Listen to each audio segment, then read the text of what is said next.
HBCU Overdrive is proudly sponsored by WeWorkForEverything.org.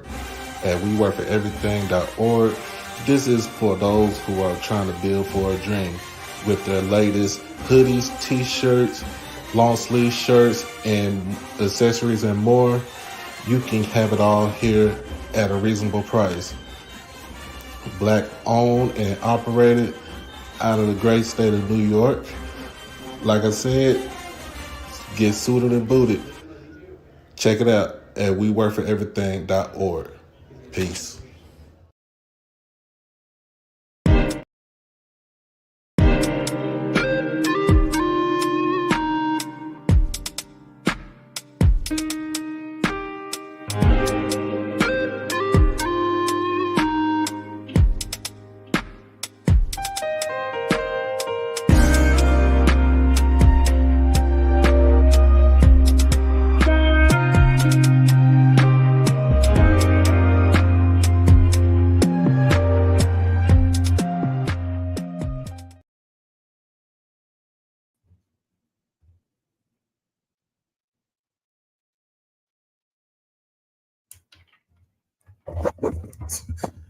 What's going on, everybody? What's going on? It's your boy, Doc Holiday.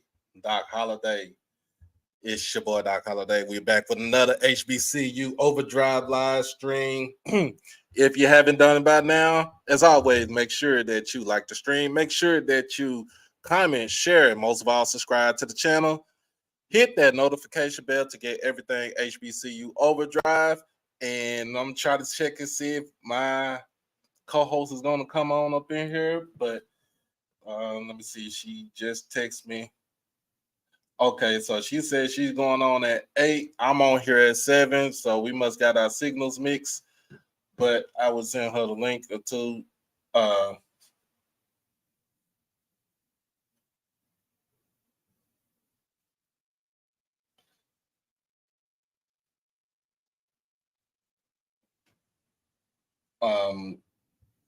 hopefully she'll come in.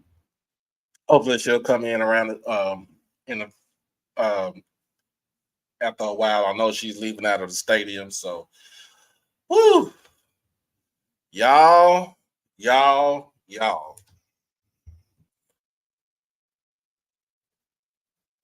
That game right there ran my blood pressure up.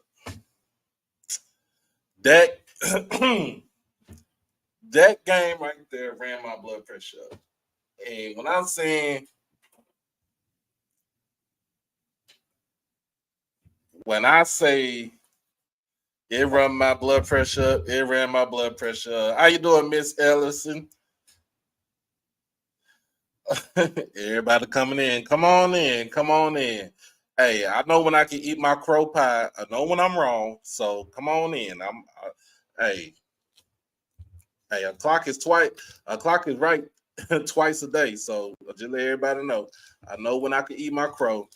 I know when I get my crow pie, I'm good. I'm Gucci. You know what I'm saying? It's the second game of the season for us. It's first game for um it's first game for FAMU.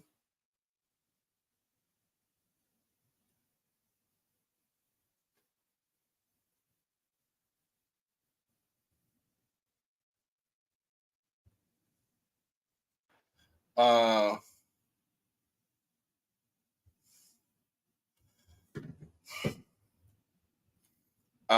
you know, I'm gonna be real with you. I'm gonna be real with you. But anyway, first of all, let me say this. I want to say this. Shout out to both alumni, both alumni chapters here in Dallas Fort Worth, Jackson State, FAMU for putting on a awesome joint venture watch party at 413 Sports Lounge. It was a great atmosphere. Uh, Food was good. People was cool. Hey, I give them kudos for putting up this whole thing, and I just want to give my congratulations. So if anybody from the DLW alumni chapter that's listening or that's watching right now, I appreciate y'all for letting me come in to do my pregame live show from the Sports Lounge. I know next week I'm hearing that you're going to be back at the in Grand Prairie at the daiquiri shop in Grand Prairie. So more likely, I will probably try to be there because I'm not going to Baton Rouge. I'm not going to Baton Rouge. I'm just gonna let y'all know I'm not going to Baton Rouge. Don't want to, don't need to. It's all good. Um so she meant one more hour, so it would have been 7 for me, 8 o'clock for her. But that's all right. That's all right. That's all right. Um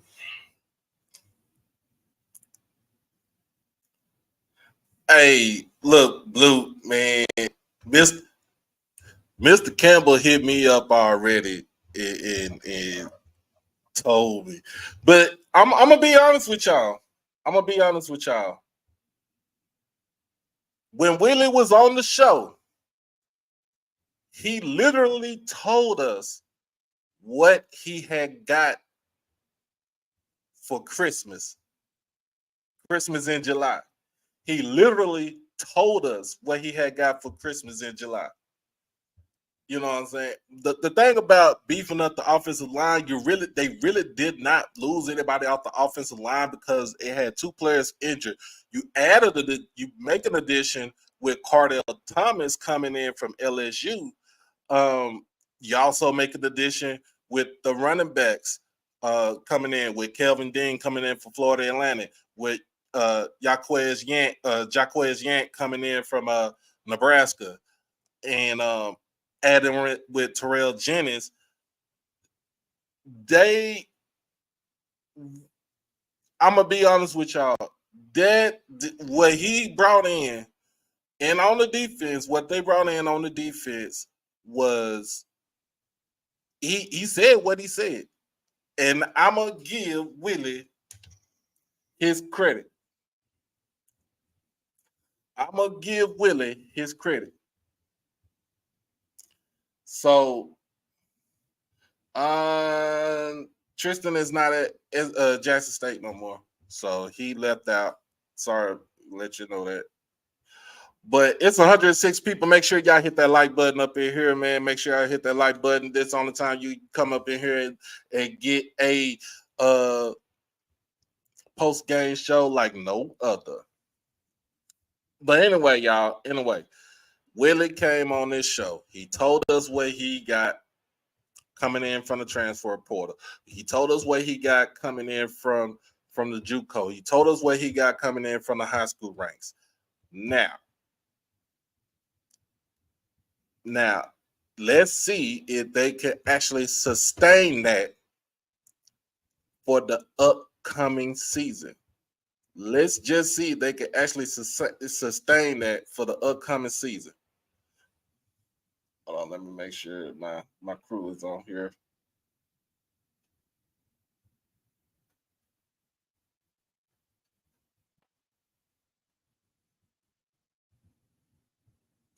So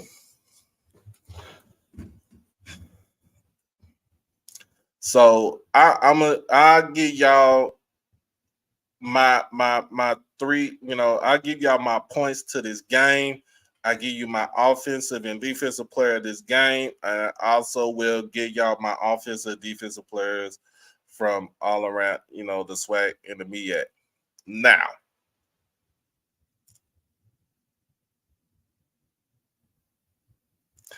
Now,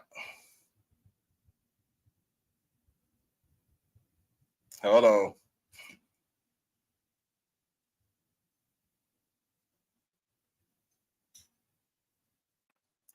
And I'm going to say it just like this. FAMU, y'all deserve to talk y'all ish.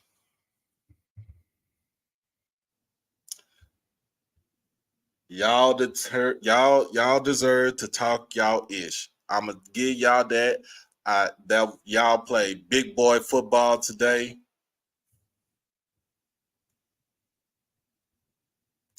And yes, sir, Mr. Price, that was a formidable look against us. Like now, look, it's time to go back to that drawing board.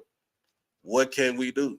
So let me go ahead and get back to. Let's go ahead and round up in the SWAC. So we start off first.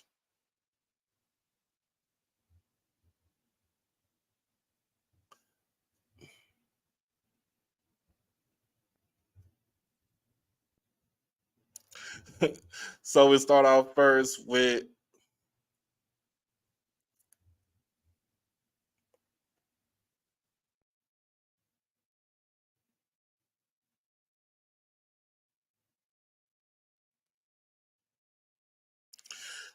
let's start off with Tulsa against Arkansas Pine Bluff. Tulsa comes out with the victory 42-7. It looked promising early in the game for Pine Bluff. But of course, we talking about a group of 5 team in Tulsa, which I don't think they'll do any type of good in Conference USA. But it is what it is. Like I said, go get your money, come back to the house. Bethune-Cookman versus Memphis. Memphis with the big dub, 56-14. Again, come back with the dub. Come back with your money and come home, no injuries. Hampton over Grambling, 35-31. I would say this about Miles Crawley, 311 yards, 2 touchdowns, no interceptions. He looked pretty good throwing the football. Offense looked good at times, but Hampton had a step ahead of them throughout this game. Defense was on point for Hampton, and I'm not gonna say look out for Hampton to make some noise in the CAA, but look out for them to cause some drama with the likes of A&T, maybe Richmond, in that sense. Central State ekes out a last second touchdown against Mississippi Valley, 24-21. Valley looked good at times running the offense. Defense still needs some work. Special teams needs a lot of work, and that's where they got gashed at by Central. We got Alabama State dominating against Southern University 14-10. I would say this: Southern's defense made Demetrius Davis look like a pretty decent quarterback. He was 15-21, 186, 2 touchdowns, no interceptions. Also had 45 yards on the ground, so he looked like a complete quarterback. Now, I will say this about Southern.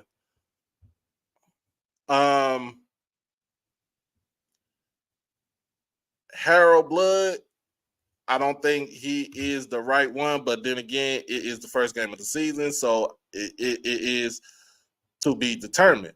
Now, they do play Jackson State next week in Baton Rouge at 6 o'clock p.m.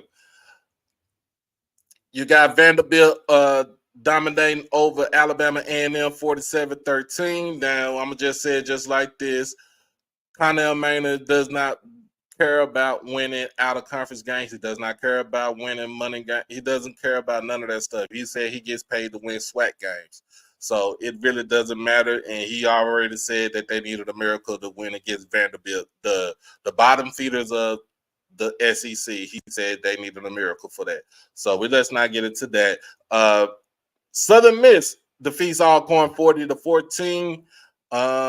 I would say this about Alcorn's defense. They did hold Frank Gore Jr. to like 27 yards rushing, but Tyler Macon ain't it. Tyler Macon is not it. I'm going to say it just like that. Tyler Macon is not it. He was 0 for 5 with 2 interceptions. No passing, nothing, 0. Goose egg. He is not that dude right now. I would have went with Aaron Allen and try to save face, and that's what happened last night.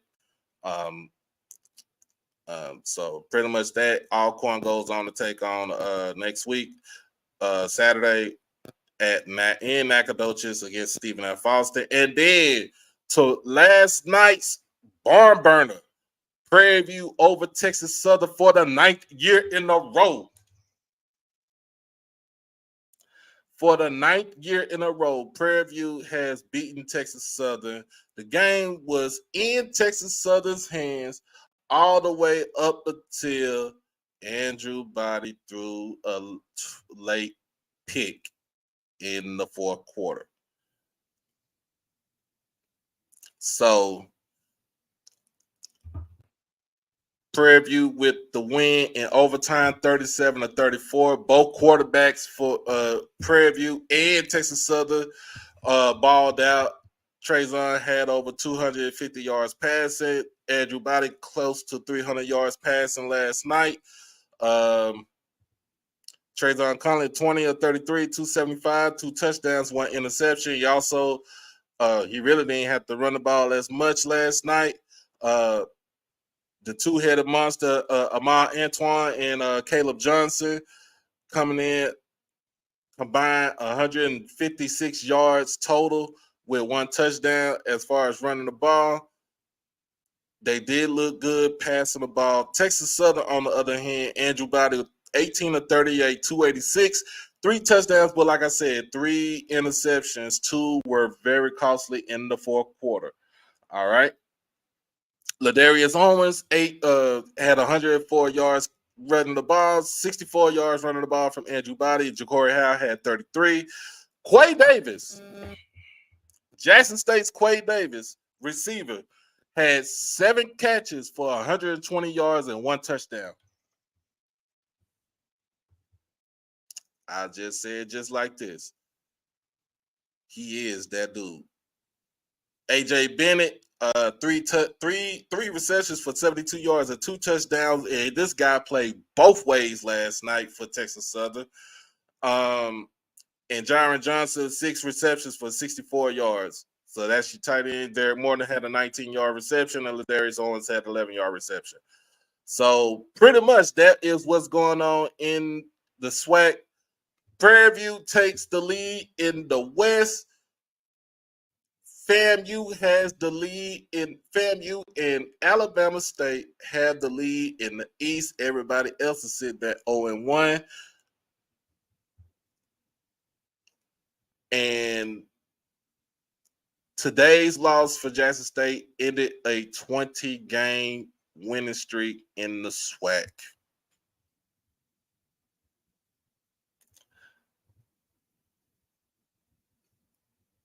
Let me rephrase that. Let me refresh y'all memory.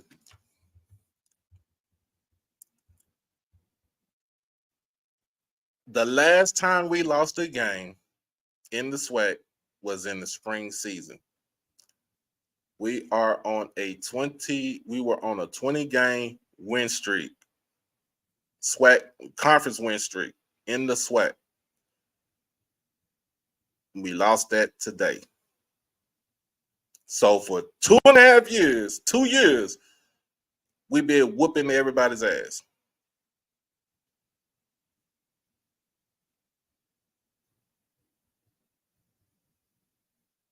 And FAMU broke it today. So it's all good. You know what I'm saying? Some things got to come to the end, y'all. That's all I got to say. In the MEAC, let me see in the MEAC. We got the MEAC football right here. In the MEAC, you got Virginia State coming in and beating Norfolk State. And I'm going to tell you just like this, Dawson Odom's seat is getting hotter every second.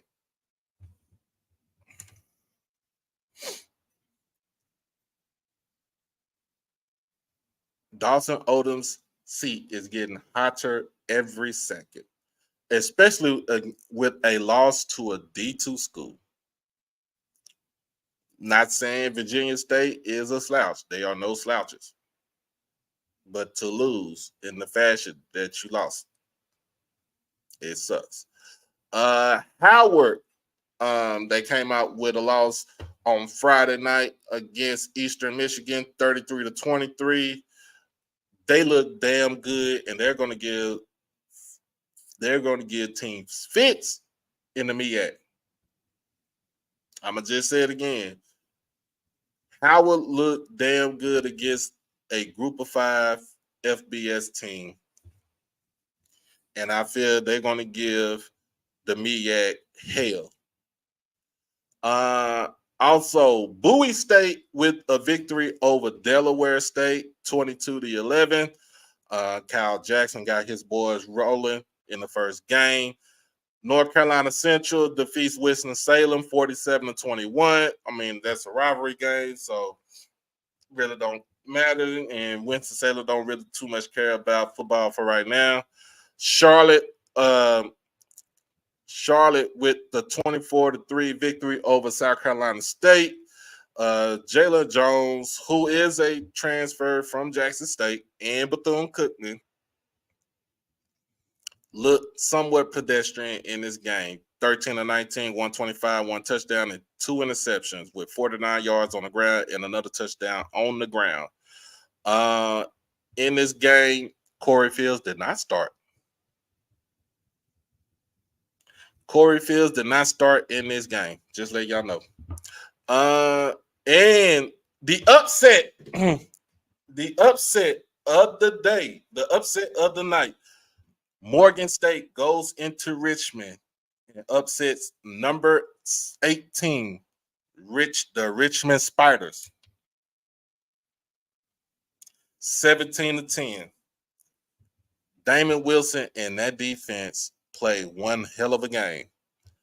When I mean one hell of a game, 5 sacks, 4 turnovers, and held the team to 260 yards total offense. Total.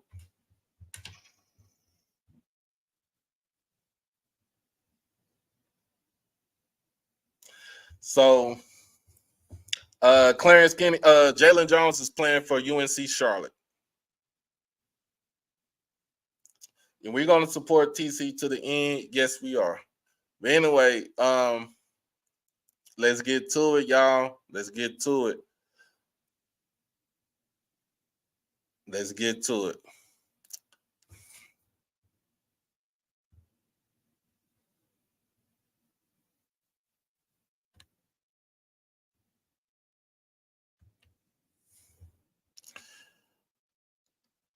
FAMU 28, Jackson State 10.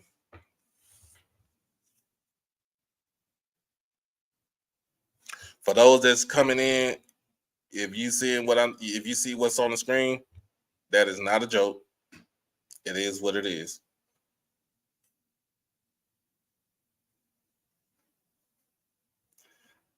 It is what it is. So we defer the ball. We defer the kickoff for the second half. Kick it off. Marcus Riley takes it to the house, 96 yards for a touchdown.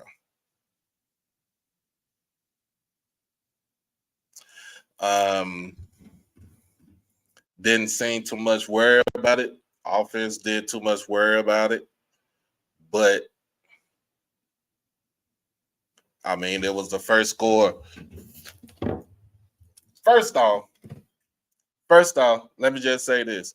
That was the first time FAMU scored a touchdown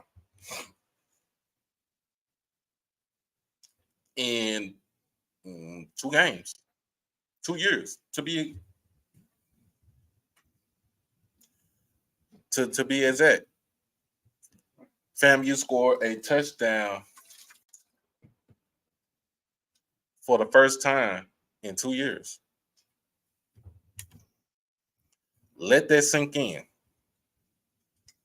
Let that sink in. What's going on, KD? Before we get into it, man, I'm gonna shout out to one of the family members, man. Shout out to my boy Aaron Sanders. You know what I'm saying? He came in, showed you boys some love at the watch party. You know what I'm saying? Bought your boy a beer. I don't really drink like that, but you know what I'm saying? It's all good. Bought your boy a beer, you know what I'm saying? Food. Hey, it's all good, man. So I appreciate my guy Aaron Sanders. I appreciate Miss Sherelle coming in and you know what I'm saying, just chatting it up with us and everything. So I appreciate them for you know what I'm saying, so coming in and supporting the channel and stuff. Mm. So excuse me.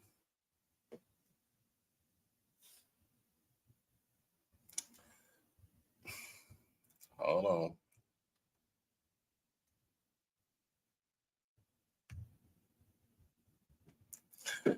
So now let me be honest with you though. We get the ball back. We drive down the field. Now we're driving down the field. We set ourselves up for the field goal range, and we fumble the snap to set up for the field goal. That puts FAMU in great field position. With great field position, and the next thing you know, pass over the middle. And I think that one was to Cherie, if I'm not mistaken.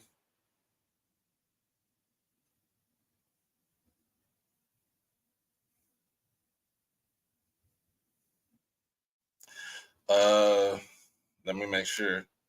I think that pass was to Cherie. The second one.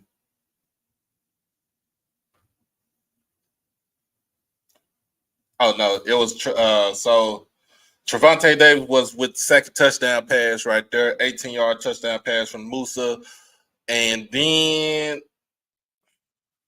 probably 2.5 minutes left in the first. I mean, 2.5 minutes later, I don't know, we pissed our pants, so I don't know what happened. Did you see Jamari Sharee 5-yard pass? So Musa was on point today. We did not get those type of pressure on that quarterback. Shout out to that offensive line for FAMU for, you know what I'm saying, basically holding water.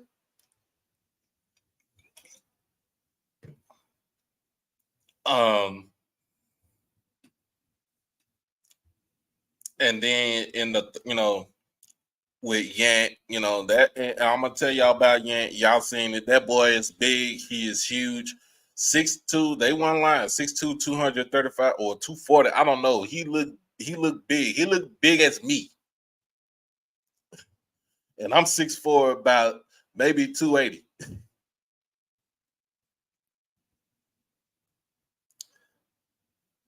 But the name of the game today for FAMU was field position. It was field position. As far as when it came to the punt returns, we outkicked our coverage. That's no shot to Matt Nall and the special team guys, but he has a big leg. He likes to boom it. But you can't outkick our coverage. We got to get down there. And it was, yeah, and the lane, the coverage lanes for um special teams was it was lacking lacking very, very hard, like lacking real hard. So that's another thing I know TC is going to work on. Um, he's going to work on that during this week is special teams,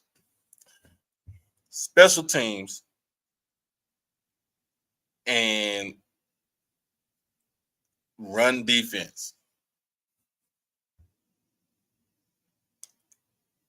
Special teams and run defense is our issues right now.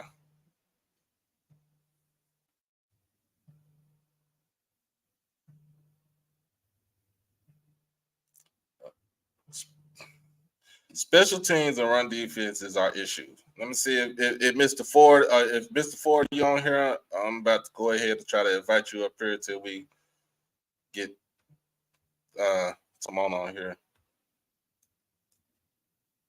But any other rattler want to come up here and talk and talk they talk, they can also do that too.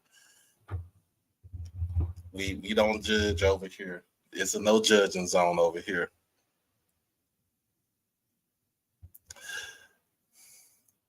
Our D line is still our strongest position, but when you play a 33 defense, it lacks.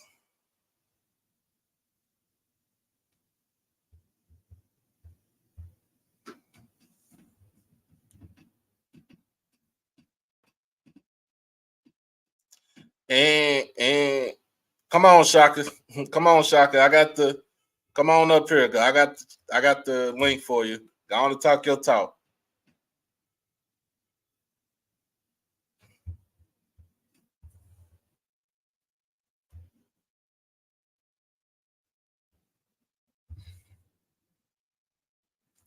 Come on, Shaka. Talk your talk. Yeah, we can't judge after we got our ass handed to us like that. I did see some promising things in the game. The two field goal blocks. Hey, that's great. That's great. That's great.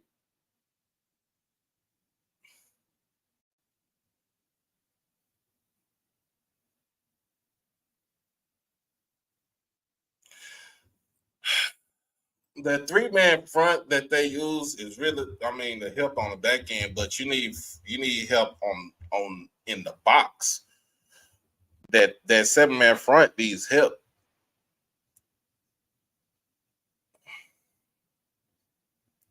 And if you really think about it, like yesterday, if you watch yesterday's game, both TCU and Colorado ran the same defense, 33 stack, and one couldn't stop the pass, the other couldn't stop the run.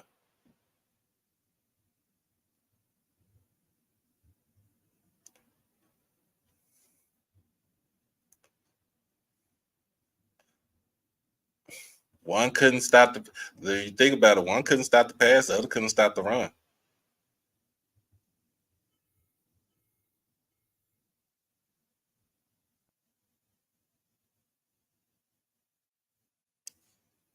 And that's true. Musa was throwing the ball within 3 seconds of the got to get rid of the ball.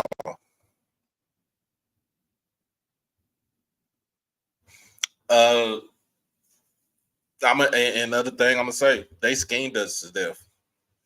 They schemed us to death.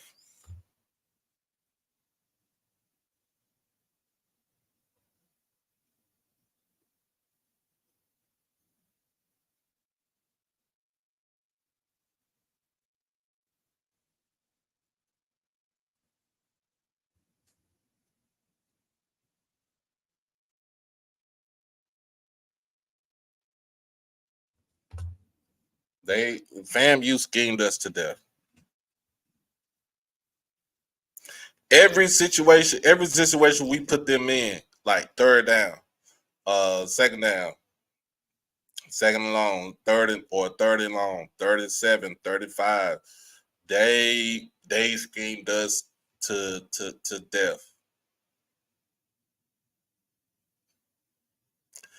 And the big issue we saw was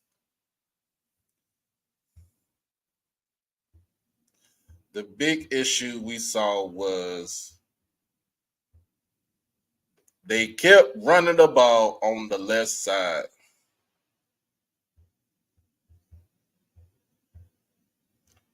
They kept running the ball on the left side of the offensive line.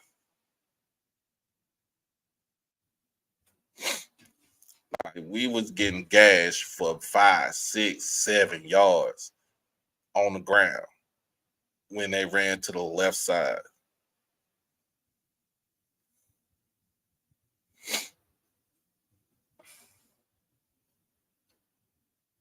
Yep, in the defensive end, yep, Mr. Harris, he couldn't hold his edge. He couldn't set the edge. You got to set the edge. You got to contain it.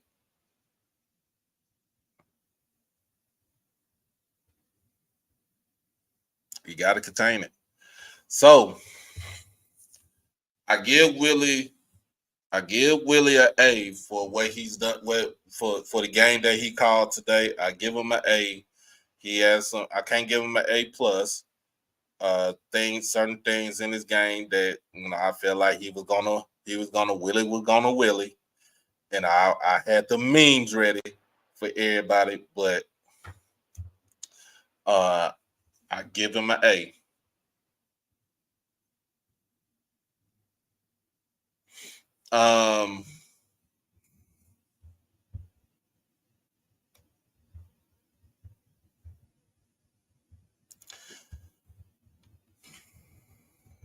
I mean, Willie was gonna keep his job anyway. Willie signed a 5-year deal, so he wasn't going nowhere regardless. He wasn't going nowhere.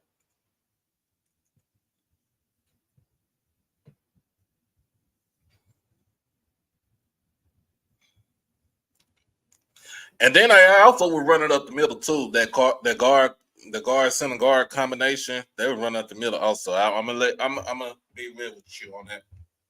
They were running up the middle. And I can't say Musa had a very good game. He was 12 or 22, 150 yards, but he also had those 2 touchdowns too. The 2 big backs, they had 75 and 72 respective. Kelvin Dean, 37 yards. They had that on the ground. Cherie had 90 yards in the catching. 1 touchdown. Trevante Davis with an 18-yard touchdown pass. Look,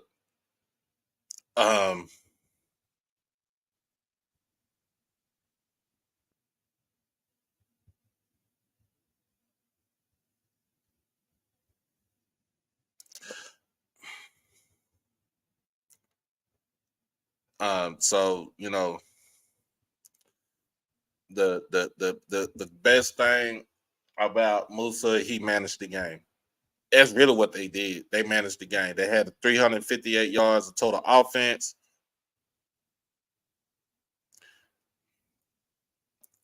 They had 358 yards of total offense. Jackson State, we had 303 yards of total offense and 1 touchdown throughout this whole time. Now let's get to my points about JSU, y'all. Let's get to my point about JSU.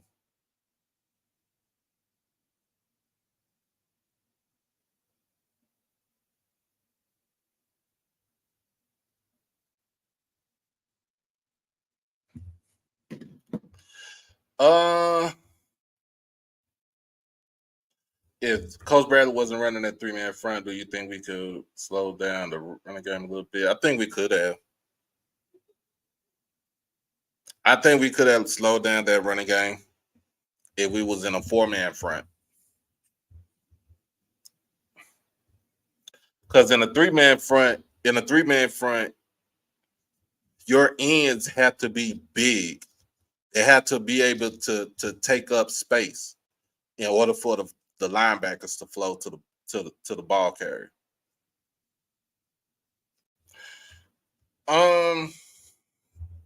I'm gonna say it just like this. Let me get to Jackson State now. Let me get to my points about Jackson State. If Mr. Brown was in here, he'll probably tell you his son played like crap. I'm gonna say it just like that. He'll probably say his son played like crap. Be honest with you, it was not great. What I did see in this game against Jackson State was FAMU came in with the front 4 pressure. They did bring in an extra blitzer, so they brought in somebody like Isaiah Major coming in from the middle or coming from the side to create some sort of mismatch. Now, let me say it like this, Mr. Horse, Mr. John Horse. Now, I could be critical about a kid's play, but I'm not going to sit here and say that he sucks. I'm not going to sit here and say that he sucks. Just be honest with you. Just be real with you.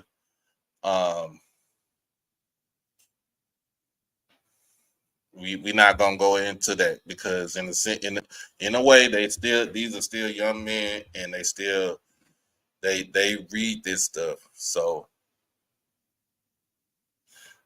let's not get it to trashing kids, especially our own. If you're a Jack State fan, let's not get to trashing our own players.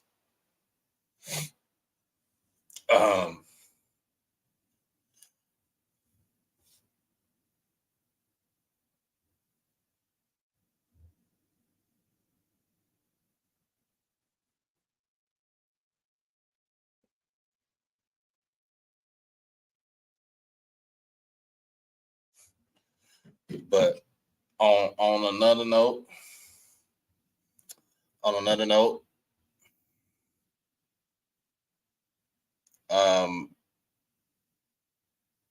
Irv Mulligan is going to have some sort of relief. He cannot be the primary ball carrier. He cannot be the primary ball carrier for this team. You got to give him time to breathe. You got to give him time to rest. So if you got to bring in Ezekiel Johnson to kind of give Herb some rest until JD Martin comes back from injury, you probably gonna have to do that. You gotta trust it. You gotta trust your players. You gotta trust your players. Irv having 77 yards on the ground, he averaged over 4.5 yards, 4.8 yards a carry, which is good. But you still have to give him some sort of help.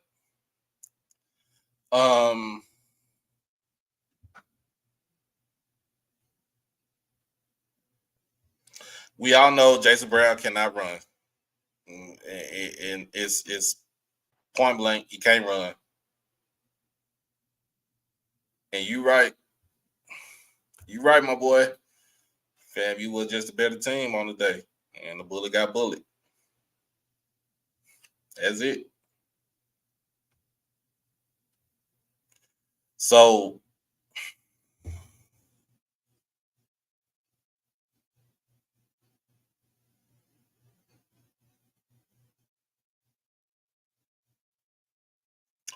yeah, I feel you, Israel.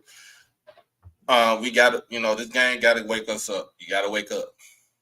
Hey, you got to wake up. But you know what I'm saying? Like I said, you got a good running back, but he's not a big running back, so you need to.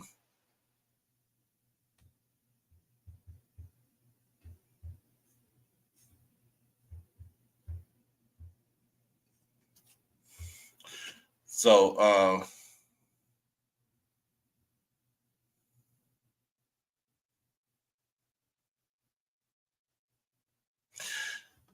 this is a good question. This is a good question right here. What's the swag picture now for us, Doc? All right, I'm gonna be honest with you. That was our first swag loss in 20 tries, y'all. In 20 games. 20 games, 21 games. That was our first swag loss. So now you get back to the drawing board. We go and we get ready for Southern. Even though it's a swag game, it's not considered a swag game because it's an out of conference game for us. So you got to prepare yourself for Southern University, and then the real test, basically a second real test, is against Texas State, and see how we handle up with them. But we go into that game against Texas State like we played today. Yeah, they're gonna throttle us. They're gonna put us out of our misery. But who's to say that Jackson State can't get back into the picture of the SWAC East? So let's just remember, last season, the last 2 years, we had no type of parity in the SWAC East. It was Jackson State, FAMU, and everybody else. Now it's FAMU and Alabama State, and they'll cancel each other out when they play each other. We play Alabama State, we'll cancel each other out when we play each other.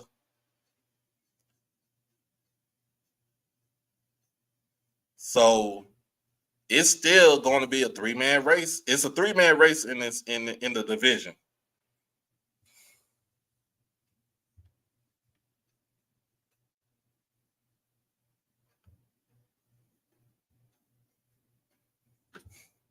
It's a 3-man race in the division. FAMU and Bama State got the upper hand on us right now. But I'm just letting you know, man. Like I said, shout out to my bro Aaron Sanders, man. Yes, sir. Glad to meet you, man. If you come next week, we come this week. Shoot, holla at me.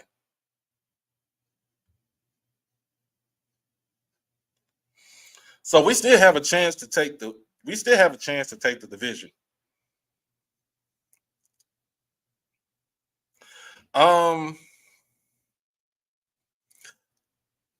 So offense, we still have an issue on offense on the left side, and it's Cam James.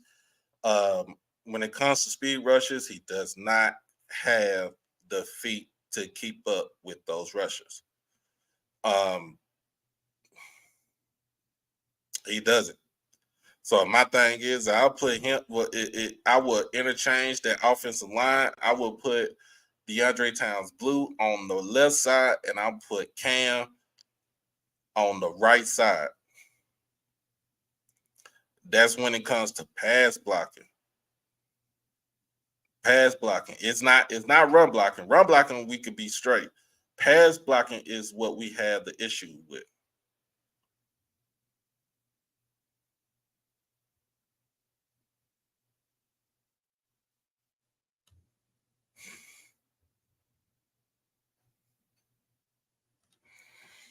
That's what we have an issue with. We have an issue with pass blocking.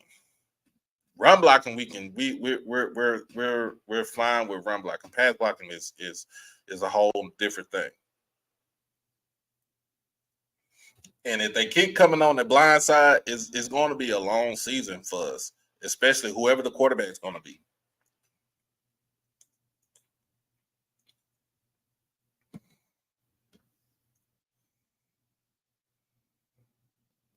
Can't fire the special teams coach. Come on now. It's just one game, y'all. It is just one game. One game. One game. One game.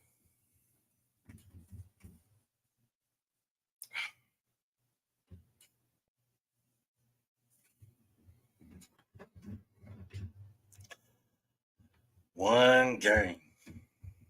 And we do need to, Mr. Green, we do need to learn from this loss. Yeah, I want all the, I know everybody else is on other shows, listening on other shows and stuff like that. It's all good. It's gravy. But it's a loss. This is what we need to learn from. This is a loss what we need to learn from. We haven't lost a game in the regular season since ULM. And we can't overreact after one game. We cannot overreact. Now, if it was like 3 or 4 games, yes, you start overreacting, but we can't overreact after one game.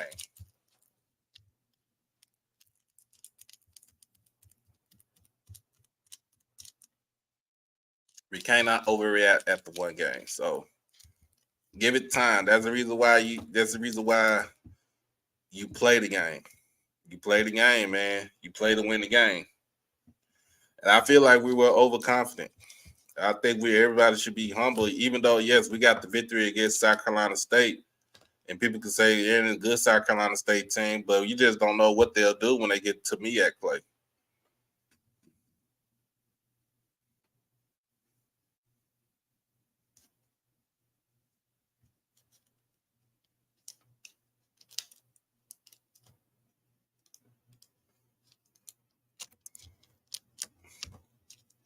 No, we don't need to overreact, man. It's just one game.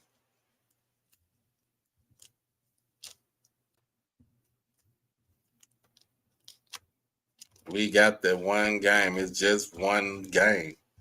One game. I know the game is the game that we wanted to win and we wanted to hush some folks up, but it is still just one game.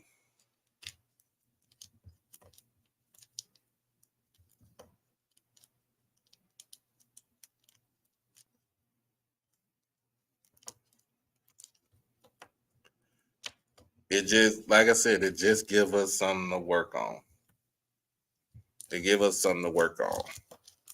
So, my points, good points. I'm gonna say my good points about what I saw today. Rico Powers had his first 100-yard game today, as receiving 119 yards and one touchdown today.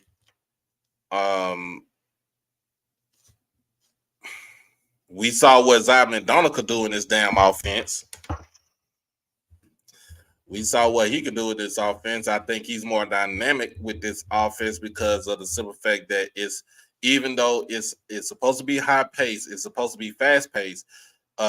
With him having the quickness in his feet, and he can still throw the ball. He looks the part of what you want in that type of offense. Not to say anything bad about Jason Brown. Jason Brown is a pocket passer. Let's understand this. Jason Brown is a pocket passer. Jason Brown ain't gonna run like that.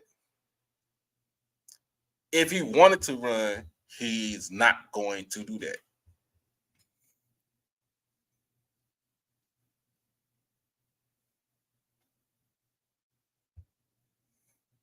He's not going to do that.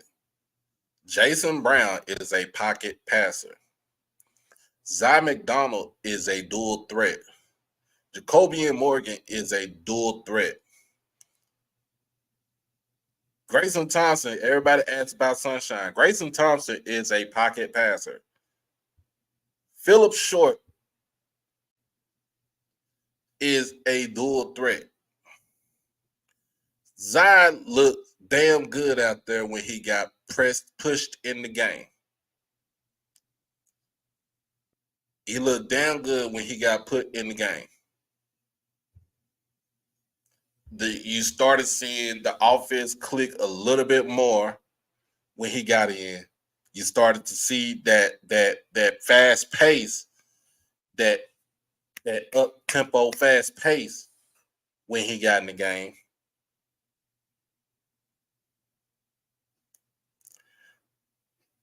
You saw that. You seen that. Like you seen what he can do. Now, depending on what the severity of Jason Brown's hand injury is and what's going to happen with him, look for Zod to be, to play a little bit more next week on Saturday against Southern.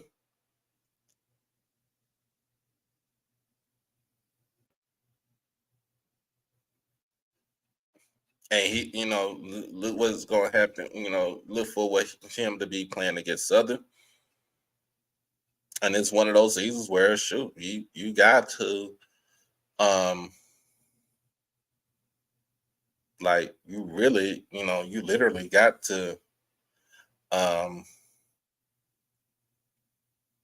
come in and do your thing. Like you got to do your thing.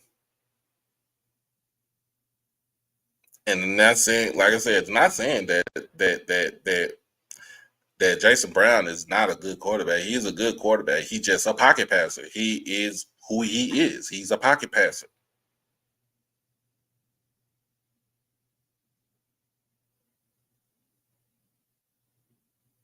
But I ain't gonna count. Like I said, I'm not gonna count JB out. I'm not gonna count Zai. Like whoever is the best man for this offense, for this team to go out there and win, will get the start.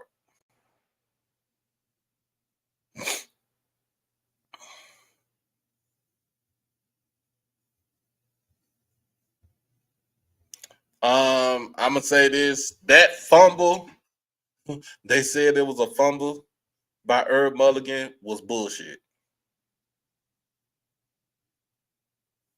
That fumble they said by Herb Mulligan was bullshit. That was not a fumble. Helen Keller could see that was not a fumble.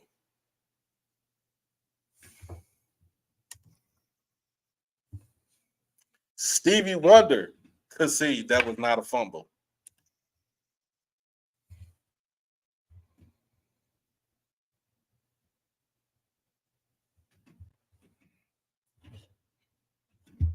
I'm just saying. I'm just saying. That was not a fumble on that play. And that pretty much put the nail in the coffin. Because once FAMU got the ball, they started running it down our throat and iced the game out.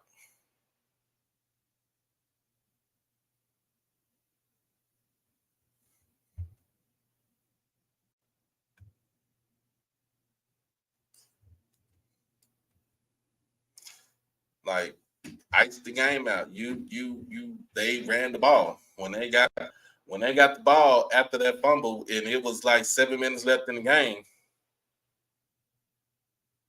they ran the ball. They ran the ball and milked the clock. What they supposed to do.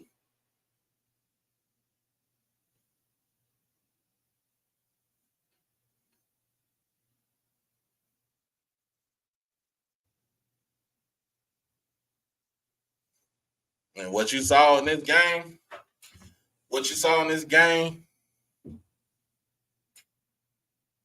I'll give credit to where credit is due. Mr. Campbell and Shaka and EA, all of the Rattler fans said that they were going to be more of a power running team.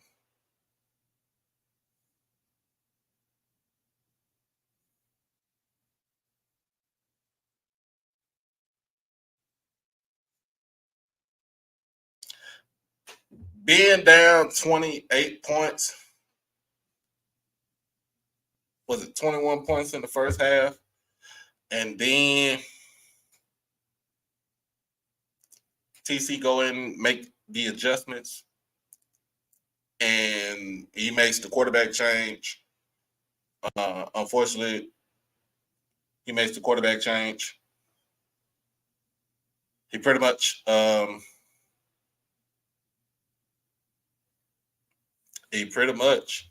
basically just did what he was supposed to do. I mean, you seen the level of play increase once he made that change quarterback.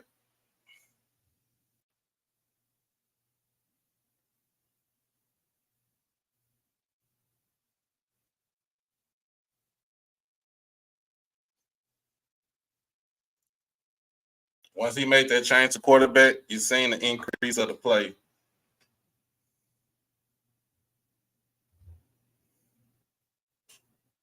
So I'm gonna say this. I guess everything for us was self-inflicted.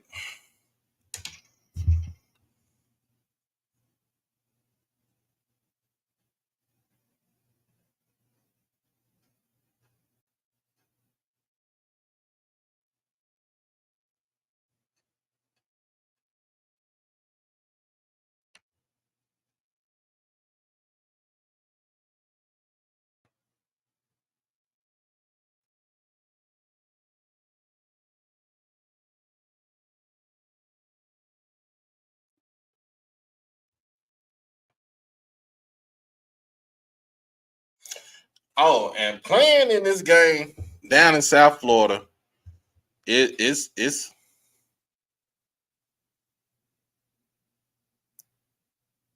it's gonna it's gonna basically beat you up. It players was cramping out there, and it's a lot of things. It's a lot of things. They cramps. That's all it is to me.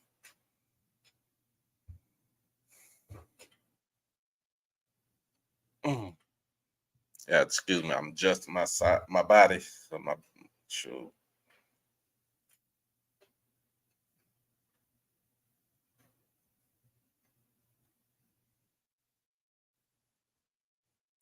Yes, Miss Shonda, we were self-inflicted. It was self-inflicted. But hey, uh, take a break and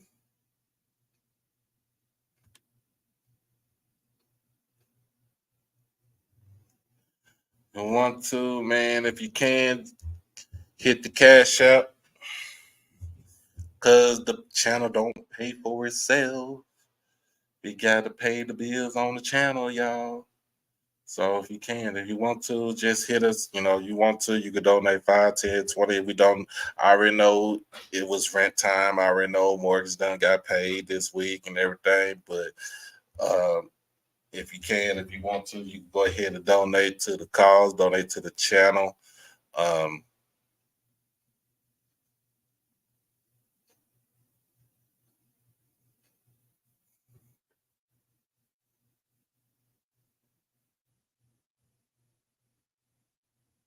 so if you want to, just go ahead and hit the donation. Just hit the cash app.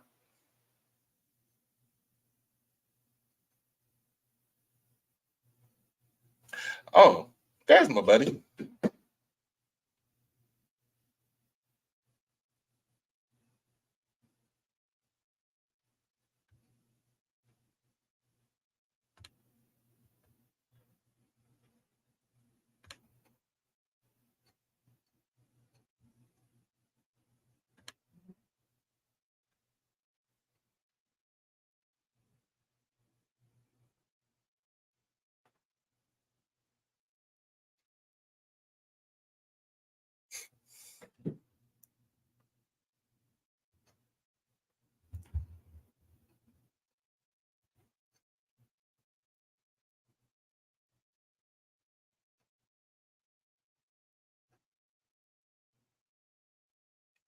Anyway, what we got? What we got? Who we got up here? What's going on, Doc? What's going on, man? Ain't nothing to it, brother. Oh yeah, what's going on? What you got? What you got for me, man? Oh man, I mean, I couldn't really see. You know how it is on TV, man. You usually can't see the whole field, Yeah, but I mean that from the first kickoff of the game, it was like they wasn't in it. You know what I mean? I couldn't see nobody that was chasing after the number 4 when he got the ball. He just got the ball, took off upfield. It was like I could have ran that touchdown. You know what I mean? yeah. I didn't like the way our offensive line came to play today, but I saw that they switched out 58, put DeAndre Towns Blue in there, and Mm-hmm. it seemed to look like it was working a little bit, but for the most part, man, I think it came down to offensive line and special teams. That's what it was. I think that's what it was. It was offensive line, special teams on, special teams play. Um, Iceberg Slim, thanks for the donation, my brother. But yeah, when you look at it, starting out the game with that return, it threw everything off. Yeah, man, that was It bad. it threw everything off, and I was like, you know what, maybe we could bounce back, and we were bouncing back. We drove the ball down the field, and I had to say once the when the snap for the the field goal just got bobbled. Like, hey, just it started. You know what I'm saying? Like I said, it started to go downhill. Really, it started to go downhill after that because after that they gave them that fumble gave FAMU good field position. They scored on that. They scored Right. off of that turnover right there.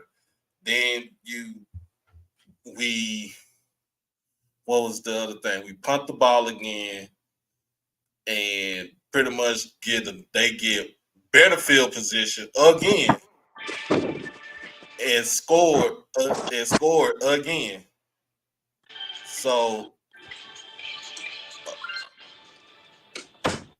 uh, so so yeah, you it by that time they opened up the floodgates on us. And once they opened the floodgates on us, like it was hard for us to to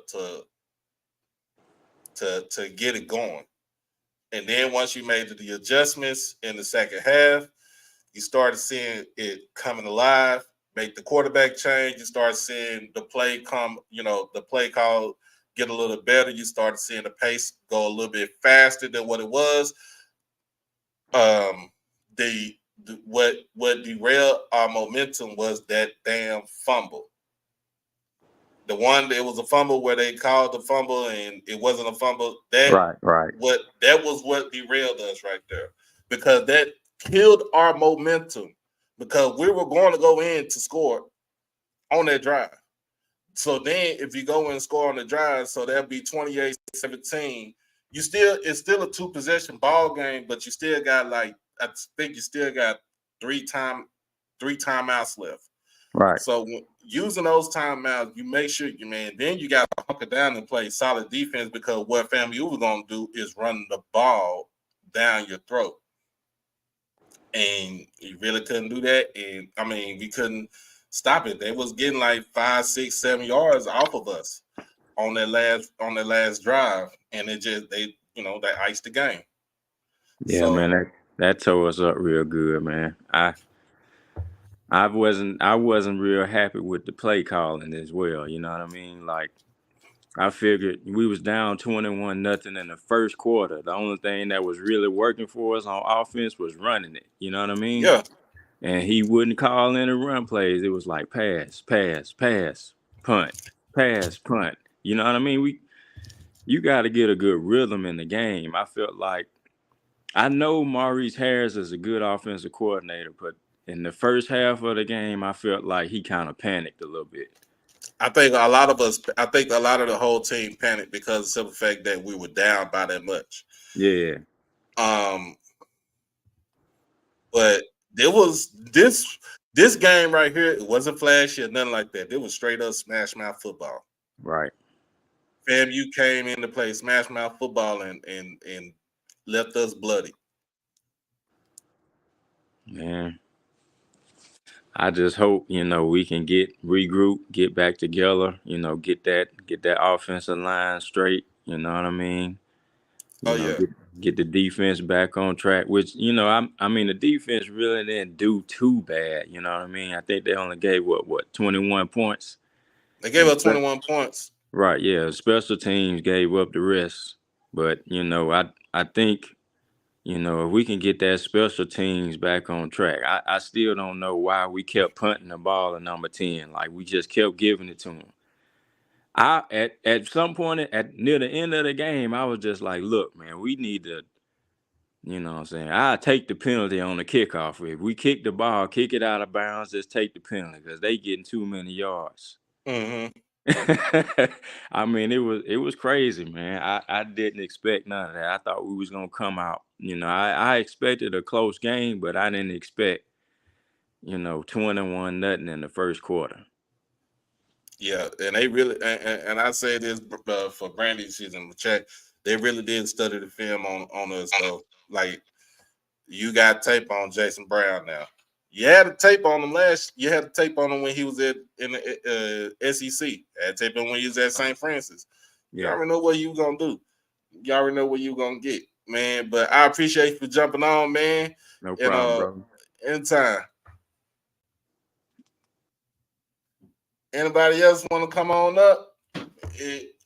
is open to everybody on the line. I don't know where's my co-host. I think she is doing her spiel right now. She in the car.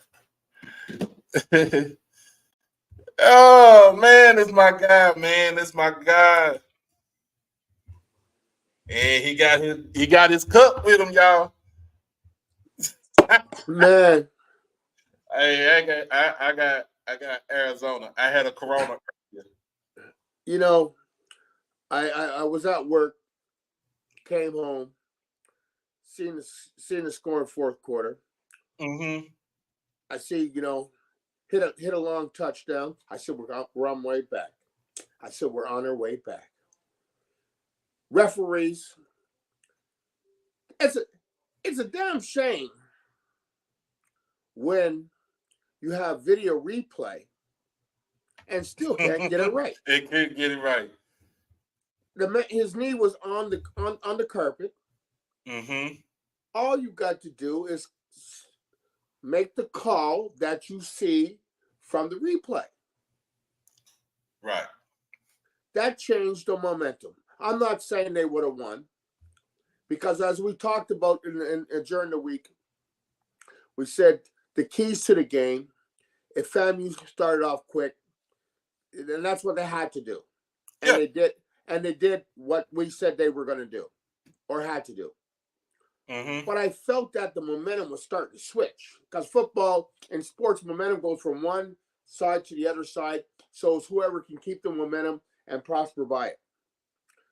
But how do referees make a call that's evidence so they can't change the call? The call stands on the field, where even the commentators were saying clearly his knee was down. And it was. And it was. That's the problem with these SWAC referees. I don't know if they're related to Stevie Wonder or, I don't know. I have no idea. It's terrible. It's terrible. But you know what? That's one game. And, I'm still, repping. Still repping. And hey, my guy, if y'all don't know, for the new people up in here on the channel, man, this is my first co-host last season when I first started doing this right here. So he all the way up in Canada, repping for Jackson State. So but yeah, man, when it just all like everything just started off bad, Musa didn't impress me. Musa managed the game. That's all Musa did. He was pedestrian. They get all their points first half. Boom, boom, boom, boom, boom. Kickoff start right away. That's special teams. Musa had nothing to do with that. Couple plays that our cornerbacks there on the first touchdown that he threw. You should have been playing press coverage. Mm-hmm.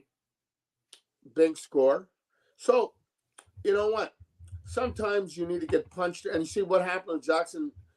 Jackson got punched in the mouth, and they didn't respond the way that we probably loved them to respond. But you know what? I got faith in TC Taylor. People out there calling for him to lose a job after one game that he loses is ridiculous. You've never been a fan. So you know what?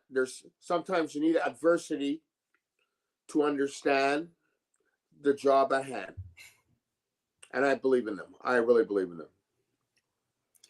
Oh yeah. So man, my thing about this is, shoot, I'm gonna be honest with you. Just be honest with you. I'm gonna say it just like this. We got a lot of work to do. Yes. But it's in all three phases of the game.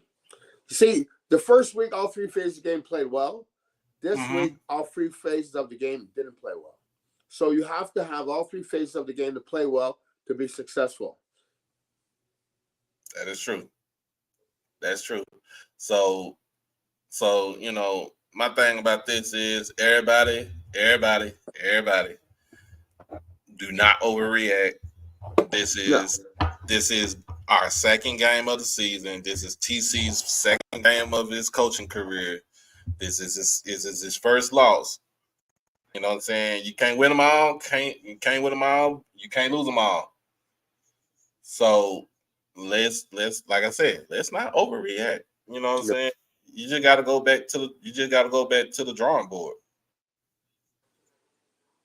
And sometimes the best coaching that a coach can do is in a loss, because now he has the attention of the players.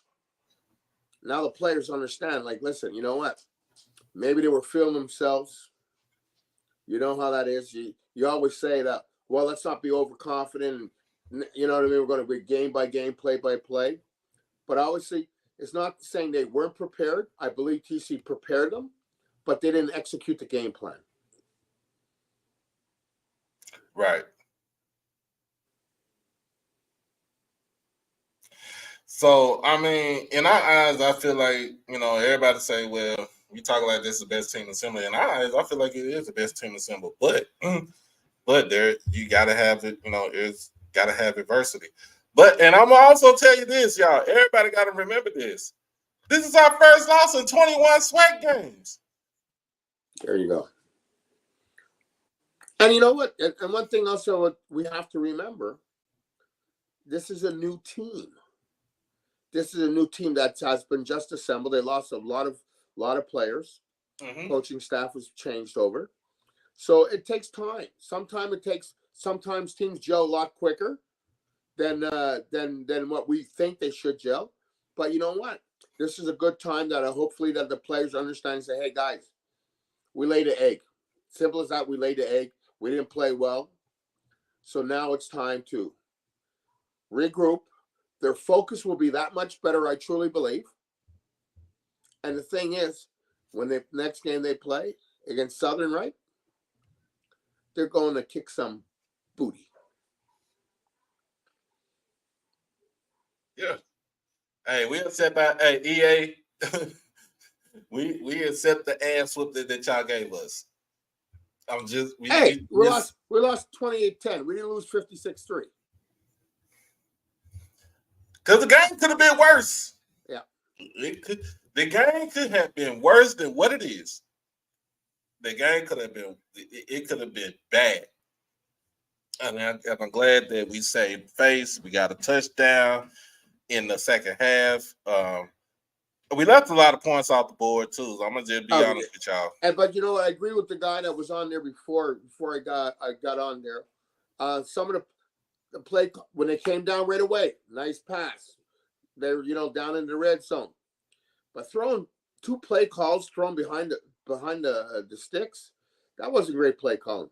What I always say, where's the tight ends? Use the tight ends. The tight ends. Yep. Man, you had 3 touchdown tight ends. What, you just disregard that? Yes, there's film on it. Teams had the film from the previous week. They seen how you use your tight ends, but the little passes out to the flank and stuff like that behind the sticks for losses. That's it. You know what I mean? That cornerback read that one play. Because it was I don't want to criticize guys that have more knowledge than me in football, but I just, like I said, just looking at the game and seeing the play calling, it just wasn't the greatest, I feel, in the first half anyways. Yeah. And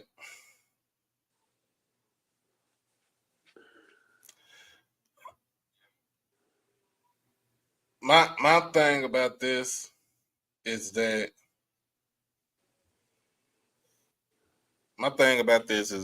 everybody's, let's get this straight. Let's get this straight.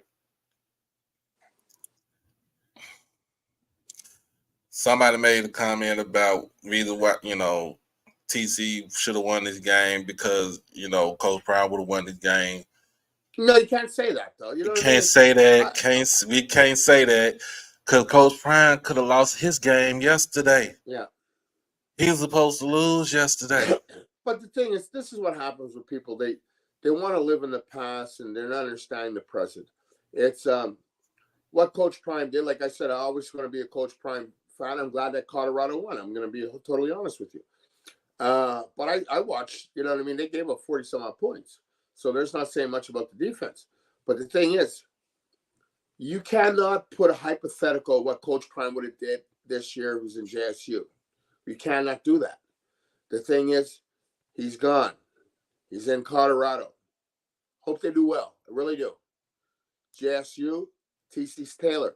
I hope he does well. I want him to do well. So you can't say, well, if Coach Prime was here, Coach Prime. No, we can't say that. We can't say that. And we shouldn't say that. The thing is, we should be happy for the elevation of Coach Prime and the elevation of TC Taylor, and hope both those black men do well as coaches. Yeah, man. Like, come on, man. Like, this ain't, man. Look. Because we still don't have Miller Jr. He wouldn't have played this year. You know, there's a lot of players that might not have been there. So we can't say it's just, you know what I mean? Just hey, wipe up the dust. Hey, you got to be gracious winners, but you also got to accept losing. Nobody hates losing more than I did. But the thing is, you lost one game. FAMU, watch out when they play Alabama State. Yeah. That's all I'm saying. They gotta understand. They still gotta play Bama State. We still gotta play Bama State. Hell, we still gotta play Valley. What I saw from Valley on the offense is that, you know, it's different from what we saw last season to this season. New teams. New year. Teams. Everybody has a new team. New team, new year, new gear.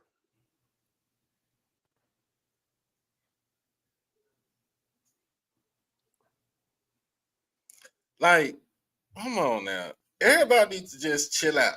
Chill out. Like, you know what I'm saying?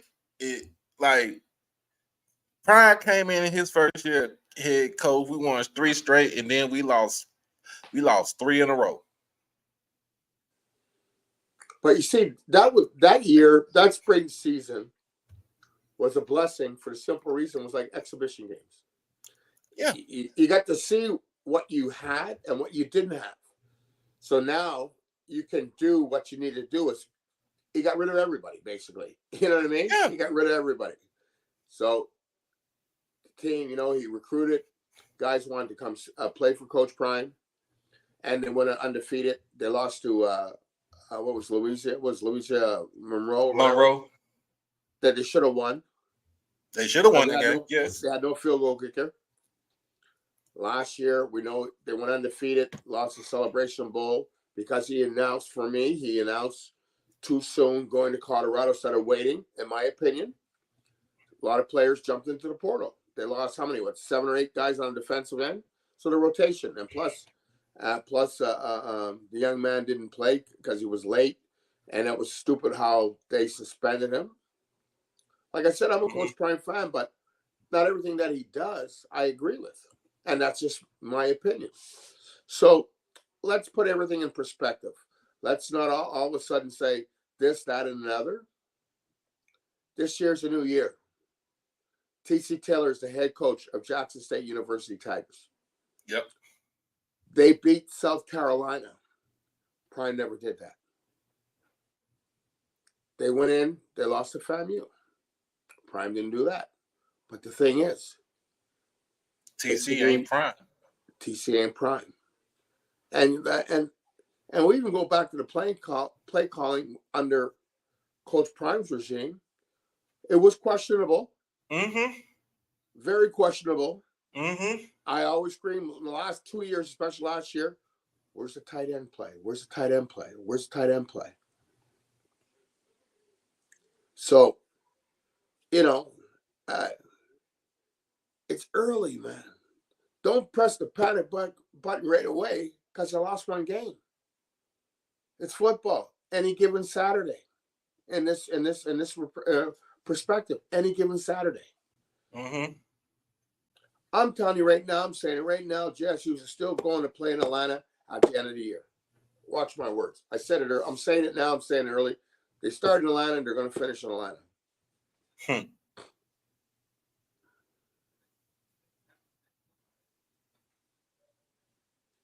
And by the way, everybody watching this, get the likes up, subscribe, and don't be afraid.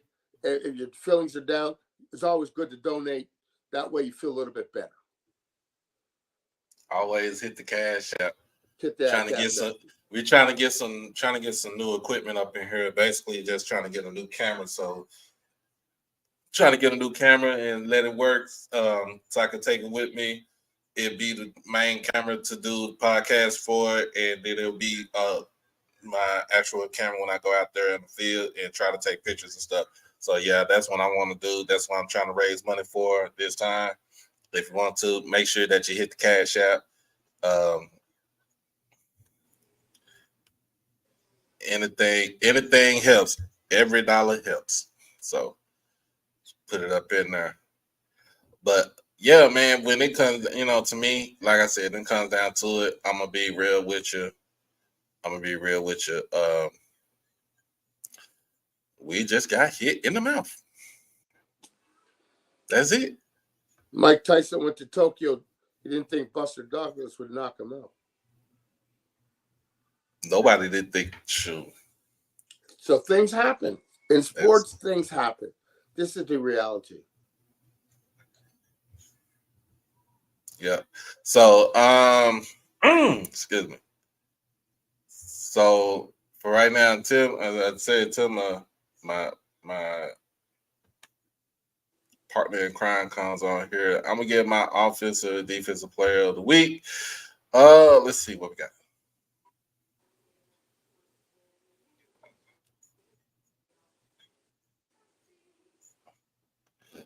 Let me see. So.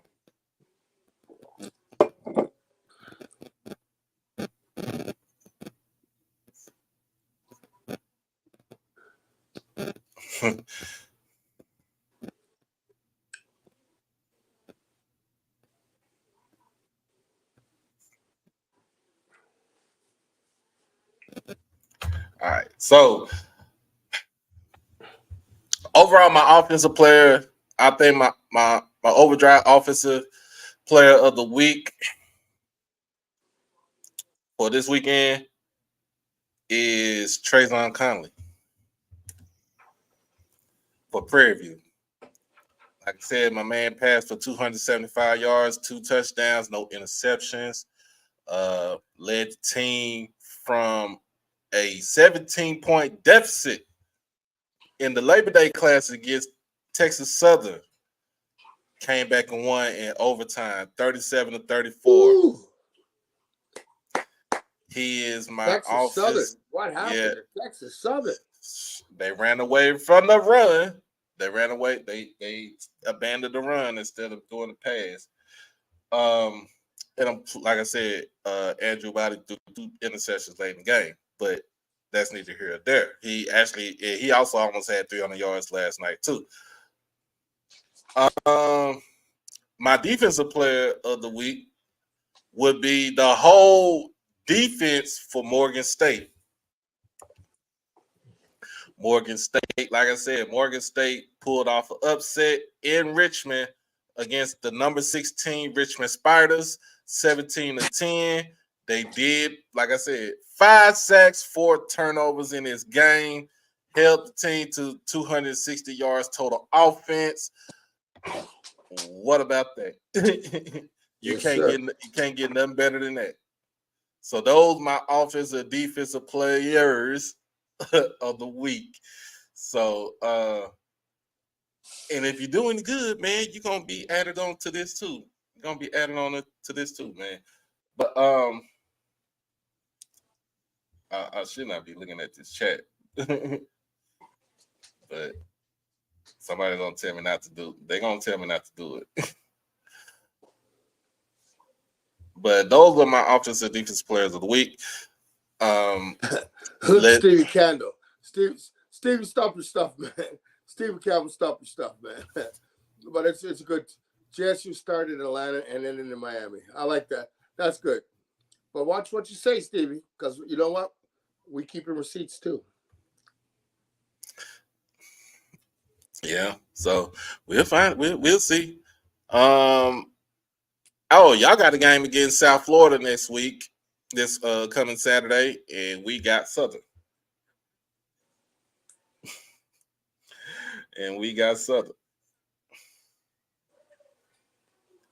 So I'm gonna say it just like this.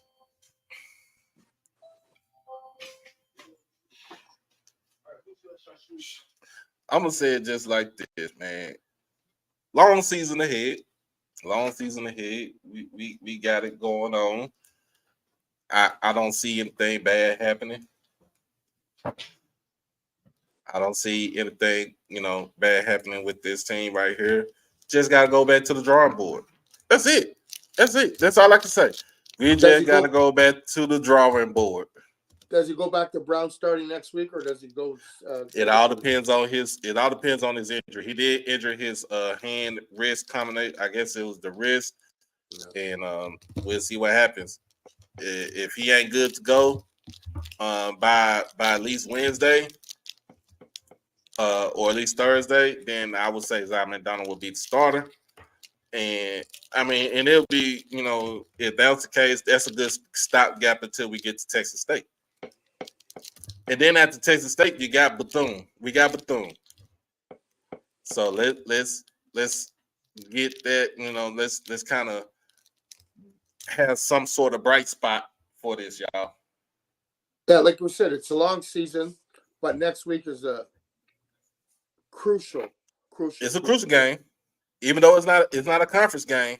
It's a crucial game. It's a crucial game. So okay. So we got word on the street is Jason Brown's X-rays came back good, so he should be kind of resting up, taking it light in practice, and then look at film and stuff to see what he can do better. I mean, because everything is all about getting better, y'all. Yeah. Yeah, it's a Quay, it's a non-conference game, but it's still a rivalry game though for us. It is still a rivalry game for us. First of all, hold on. By a show of hands on both shows, who thought that uniform combination was trash? I wait. I got time. Who thought that uniform combination was trash? Yeah. When I came home and I flipped on the screen, and I had to take, it was a double take. I said, I haven't even started drinking yet. I said, Jesus, what's this? What's this uniform? Sometimes, the psyche of a player, we have to go into that. As a psyche of a player and a uniform, when you feel good and you look good, usually you do good. But I'm not using that as an excuse. But those uniforms, the combination it's not even awful or ugly. It was horrible. I would have did what's the other uniform we hate that we played in? I would have did the gray. I would have did the gray. I would have did the gray and the blue, just for the hell of it. I mean, we can play. We play good in it, but some people don't like that combination. But man, I looked at it. I'm like, what the hell am I looking at? Especially with the name plates on the back, the way it looked. I like names on the back, obviously, so they represent their family. But the name plate looked awful. I ain't gonna say JSU. I just say Under Armour. We gotta do better with that right there. Yeah, was that? It almost seemed like this uniform that they produced and said, you know what? We'll see if you guys like it, but you know what? Just it's almost like a sample uniforms. You know what I mean? And that one should have been thrown in the trash. I give it to FAMU, man. I give it to FAMU. They came out with the white helmet, with the white bucket, the green jersey, and the white pants. Some of them had the white shoes on. Musa had the green on with the green LeBrons on. I kind of like that combination. Y'all kind of got me on that one, fam. Y'all kind of got me on that one. So, you know, it's one of them things that, you know, I looked at them like, hey, you know, look good, play good, you know what I'm saying? They pay good. When you pay good, shoot, you know, you play harder. Yeah, you got that right.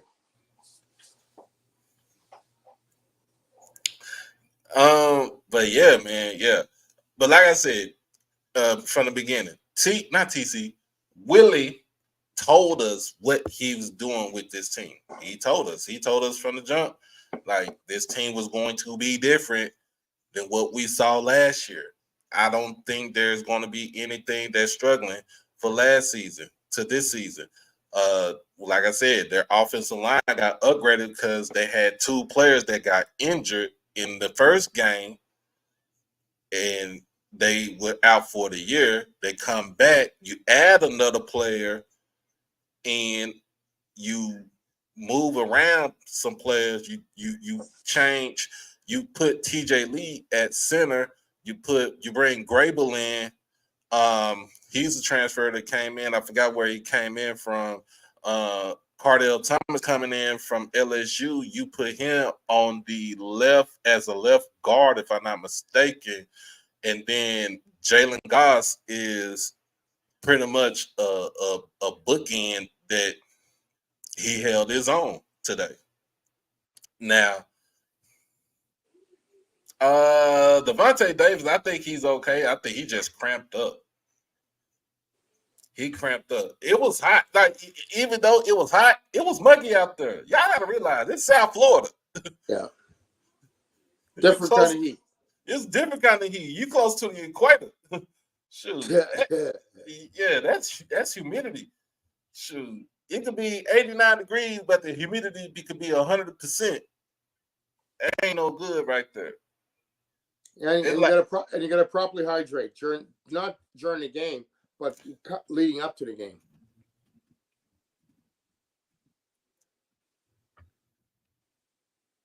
Man, Mr. Campbell gave me an idea. They should have went all white. Yeah, Steve Campbell's on the roll. Hey, listen, Steve, I'm gonna give you a hand because last 2 years, you know, you got beat like your team got beat like they stole something. But you know what? Hey, live it up. Enjoy. You deserve this one. You know, your hats are off to Willie Simmons. We all said, you know what? We spoke about it last week. Willie Simmons is a great coach. We said they have to start fast, which they did. But you know what? It was only one half of the game. It wasn't a second half of the game where JSU was starting to build momentum. Because the thing when you're playing on the road, it's hard to fall behind. And that's what they did. You know, right away they got punched right away in the mouth, kickoff return, bam. Like, but they answered. They would have answered. They started to answer, but they didn't get the ball in. Then bad for the field goal. When you know so it was just a calamity of errors. You know, to start the game up, which you can't do that. You can't. You got to almost play error-free football. If they would have even had a field goal, 7-3. So it changes the game, momentum of the game a little bit because even though you don't get 7, you still get 3. You get something on the board. You're on the scoreboard. So all you say, okay, defense, now let's shut them down, and so it changes a lot of things. But you know, unfortunately, it didn't do that. And like I said, you got to give credit where credit is due. And FAMU seemed like they were a little bit better prepared. They had a game film to study from South Carolina and Jackson State, and you know, and we see what happened, you know. But 28-10 is not a disgrace, but 56-3 is terrible. Yeah, well, do y'all think JB should have been pulled out as soon as he was tackled on his wrist? As soon as you figure out that he had a wrist injury or a hand injury, then yeah, you probably would have taken him out and then just put in the backup so you can kind of keep that momentum going. But yeah, we can't, you know. Oh man. Yeah, well, it's not a yeah. I would say it's not. I was talking to Mr. G. Mr. G, it's not a 3-4 defense. It's an actual 3-3-5. So we're really giving up some size. We don't to run a 3-3-5 defense on the line. You have to have dudes on the ends that takes up space. That you gotta, they're gonna be double teamed. So that way your linebackers flow to the ball.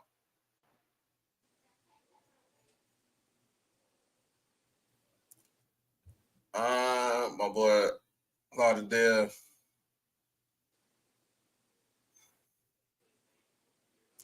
Boy, Lauderdale, you sound like Big Daddy right there, man. Because he would have told y'all the same thing after a loss. But you see, they said when quarterback Brown hurt his wrist, he should have been taken out the game. But you see, you can't have things both ways. Yeah, we ask football players to be tough. That was one of the knocks against Jimmy Garoppolo, or Jimmy G, as some people want to call him, when he was in New England. Players didn't like him for the simple reason he had an injury or when hurt, he didn't tough it out. So there's a guy that's trying to tough it out, which could be right or wrong. I'm not leaning one way or the other. But you see, this is where hindsight comes in now. So you're asking a guy to play, and as a player, as a football player, you're saying, hey, listen, I'm going to hang in there. And obviously he was more injured than it seemed. So it's up to the training staff and the coaching staff to see that, to realize that. But hey, what's going on? Let's not look back. Yeah, what's going on, Mr. Ford? Mr. Ford, can you hear me? Go back.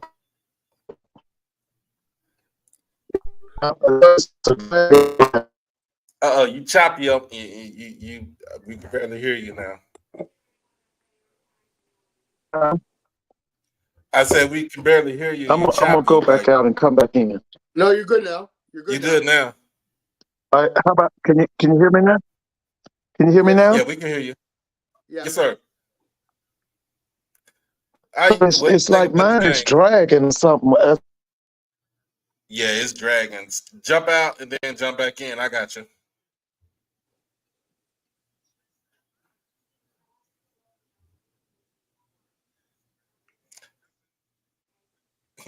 Yeah, Vince Ford in a bad area. But Mr. Price, we ran a 3-3-5 last week against South Carolina State, and they gashed us on as far as running the ball. Like I said, look at the two teams that played this yesterday. They both ran the same defense. One was just getting gashed running the ball. The other was getting gashed passing the ball.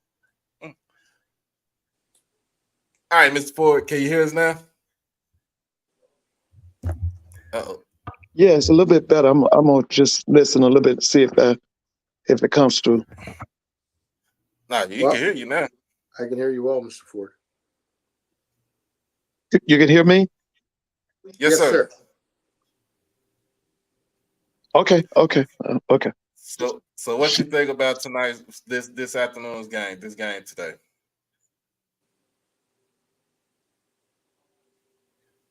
Mr. Ford. Uh-oh. Mr. Ford. Mr. Ford's in Georgia, ain't he? Yep. Hold on. What kind of connection you got? Uh-oh.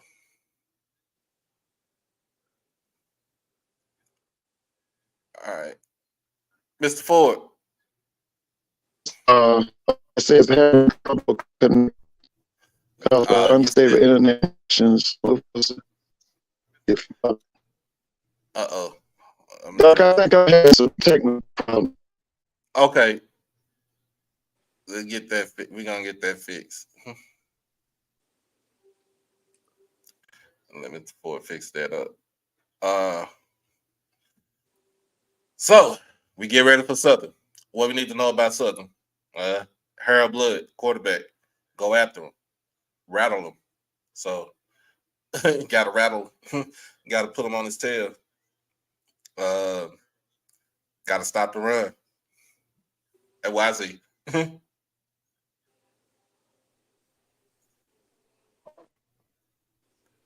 Still having problems over there, Mr. Ford?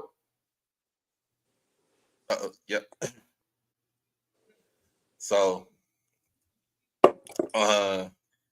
defense is still strong over there. So, what do you do?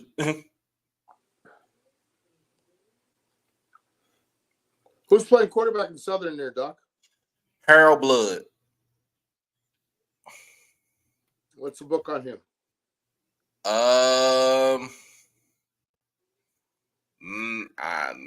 Not good of an accurate of a passer. He's more running quarterback than passing quarterback. No, he want to stick in the pocket, but I don't think he's accurate. So we can exploit that. You can exploit that. We can exploit that. We can jump on it from the we can jump on it from the beginning, especially if he gets the ball. I mean, you still got to worry about the running backs because they have like one of the best running backs rooms in the SWAC. Defense is still a mainstay for Southern, even though they lost a lot on their defensive line because I think that was the defensive line was their strength last season. Definitely. And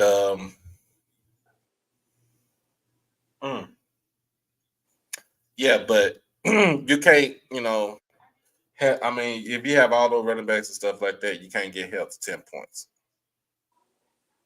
Alabama State held them to 10 points last night. But Bama State only scored 14.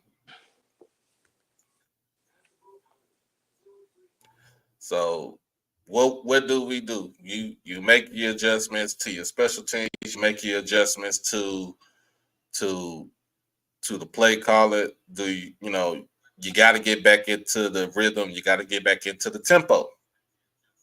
Yeah, you got to keep up that, like you said, the key is to have a tempo offense. You know what I mean? Have a tempo, have a flow. You know what I mean? Moving at a team, moving down the field, and not letting the defense adjust to you guys. And the thing is, today was just like was very lethargic today. I felt. Oh yeah, it was lethargic. It was way off. You really think about it, it just did not seem right. It just didn't seem right, especially like I said, when it came down to when it started from the beginning of the game, it did not seem right.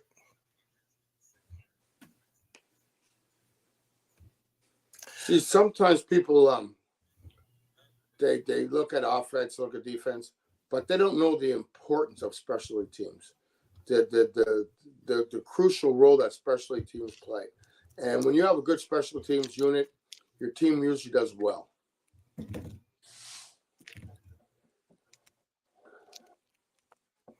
Do y'all think Musa is the best QB in the SWAC? Not sure what that says about the SWAC. For right now, I mean, apparently till somebody knocks him off, he's the best quarterback in the conference.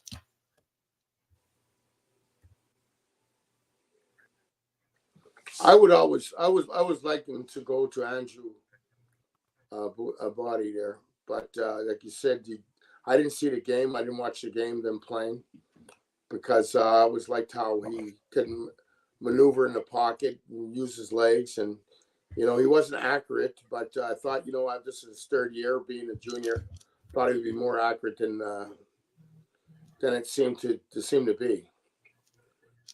But I don't know. I just got to watch more. The next couple of weeks will really give it a telltale sign who is the number one quarterback in the SWAC. Right.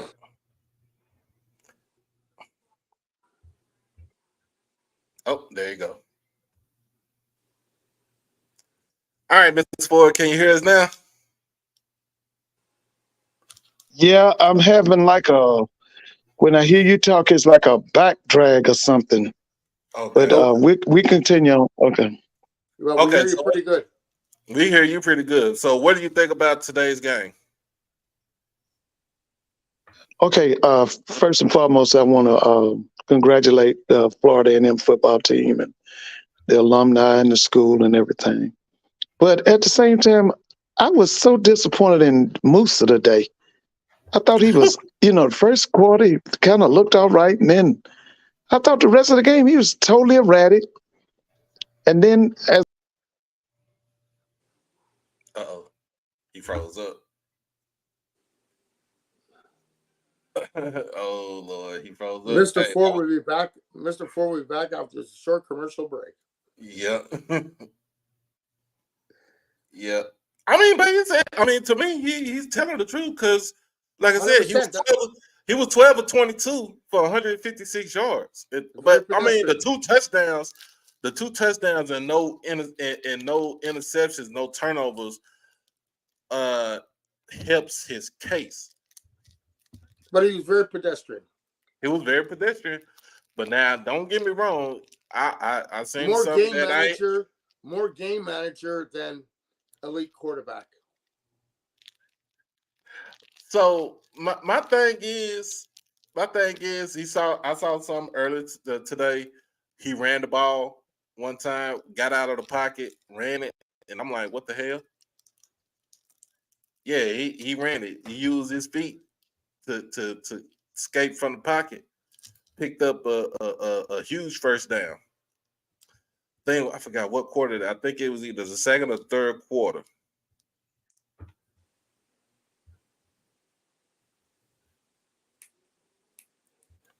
Yeah.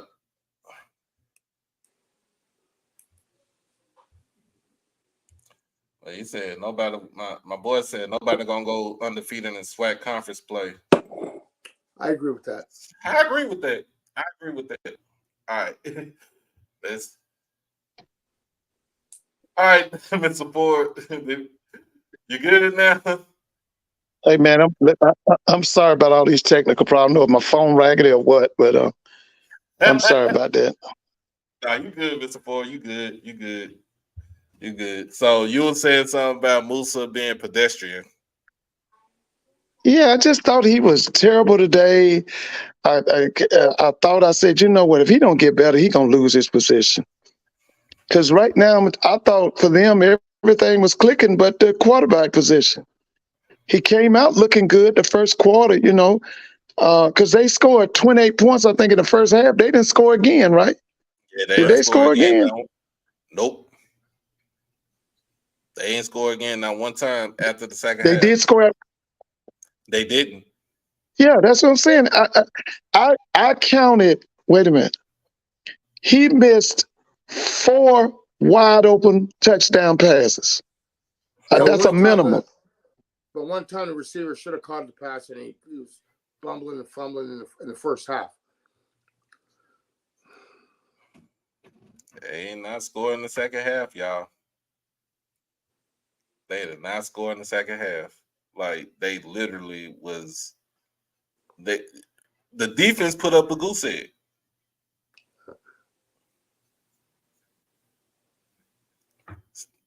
Mr. Ford happened. Yep. We should put up a GoFundMe for Mr. Ford's phone or something. I don't know. Oh man, where's my bag on co-host at? Where's she at? Cause I'm on the show for 2 hours.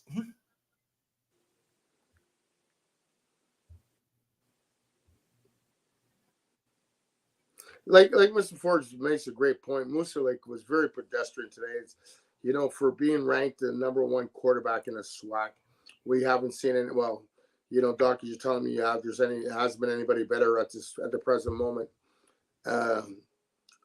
But and that's one thing we always said from last year. The quarterback, well, was with Shador Sanders, being an elite quarterback that he is. But there's not a lot of elite quarterbacks in the SWAC. And unfortunately, You know, I'm waiting to see what's happening down in Grambling with the quarterback play, though. Miles Crowley did good yesterday. He had 311 yards passing with 2 touchdowns and no interceptions. They just got jumped. They got jumped on early in the game. Like they lost the game 35-31 to Hampton. So, but he had a good passing game. Trayvon Conley for Prairie View had a good passing game. Andrew Body yesterday for Texas Southern had a good passing game. Even Demetrius Davis had a decent passing game yesterday. I would say, let me look at this. Hopefully, it ain't came up yet. Maldonado and Jamari Jones for Valley had decent games. You know, they had decent game yesterday. So who would you say is the top quarterback in the SWAC right now? After 1 week right now. And forget about win-loss record. Oh, hold on. Simply Beautiful is both of our channels, so we both on here. Nah, you good though. Who is the number 1 team in the SWAC right now? No, number 1 quarterback in the SWAC, not counting record win and loss. Not counting record win and loss? Shoot, I'm looking at shoot. I mean, what Miles Crowley did against Hampton yesterday looked real good. Like I said,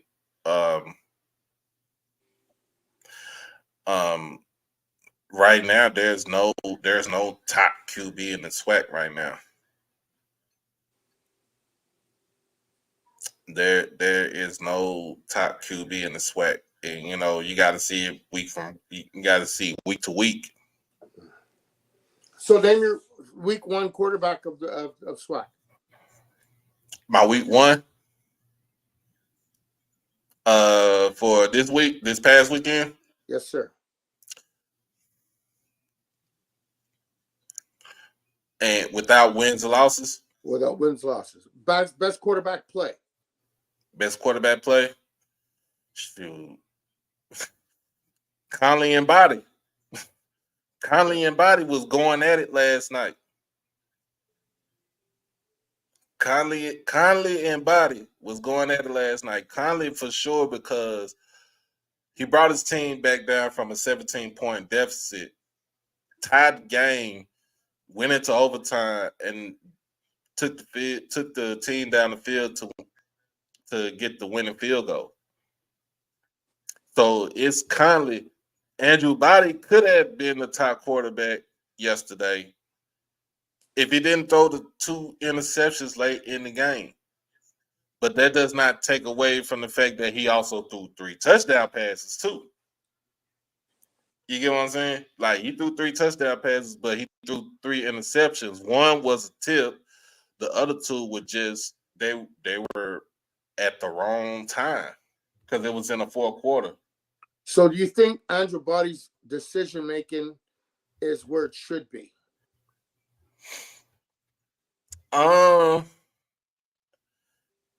It's not where he wants it to be, but it could get better.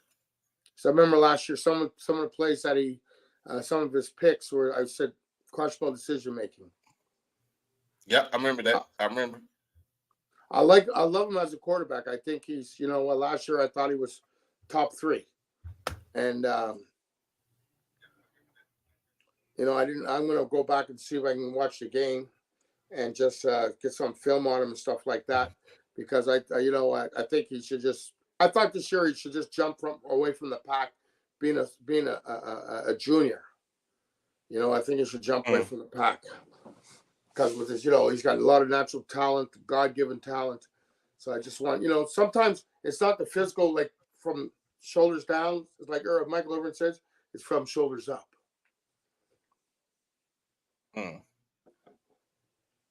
Yeah, so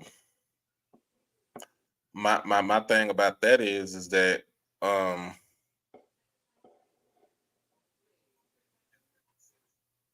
he just, just the decision making that he has, he just got to do better. Oh, here we go. Here we go. Steve-O! Doc, can you hear me Was clearly? I can hear you clearly. I, I, there was a phrase that the people from Jackson State used that said, "We didn't know. They don't know. How could they know?" Well, you found out today, Doc. You found out today because y'all didn't know. And I had to call in because, Mr. Ford, what did Mr. Ford do? Mr. Ford is a great Grambling alumnus, HBCU historian. And what did he say? Where's Mr. Campbell at? Where's Mr. Ford at? I want Mr. Ford to charge that phone of his and get back on this line, plug the phone in and leave it plugged in because you're about to get this work, Mr. Ford, because you have been rattling the rattlers for all year. Well, all I know is while y'all were losing the G, we were still in the yard. Y'all were losing the G, we were still in the yard. That's what FAMU folks did this weekend, Doc. That's what we did. So, all my people, all my JSU folks saw them down in Miami, shook hands and kissed babies and everything. Had a great time. But, Doc, I tried to tell you guys. Y'all were talking about, you had a whole show talking about FAMU, had all these all-conference players. I don't know why Jack State had more off-conference players. Well, I'm going to tell you what. Marcus Riley, all-conference, run-back touchdown. Jamar Sharif, punt returns, all-conference. That offensive line, them 2 tackles, all-conference. Them boys played today, Doc. Oh, don't get me wrong. Hey, while I was drinking my Corona with my boy Aaron Sanders at the little, the little joint watch party with y'all Rattlers for DFW, which y'all have a big alumni base here in Dallas. Big alumni chapter down there in Dallas. I looked at the same thing you looked at. I know you was there at the game. I'm looking at it on the TV. I'm like, whoa, what is going on?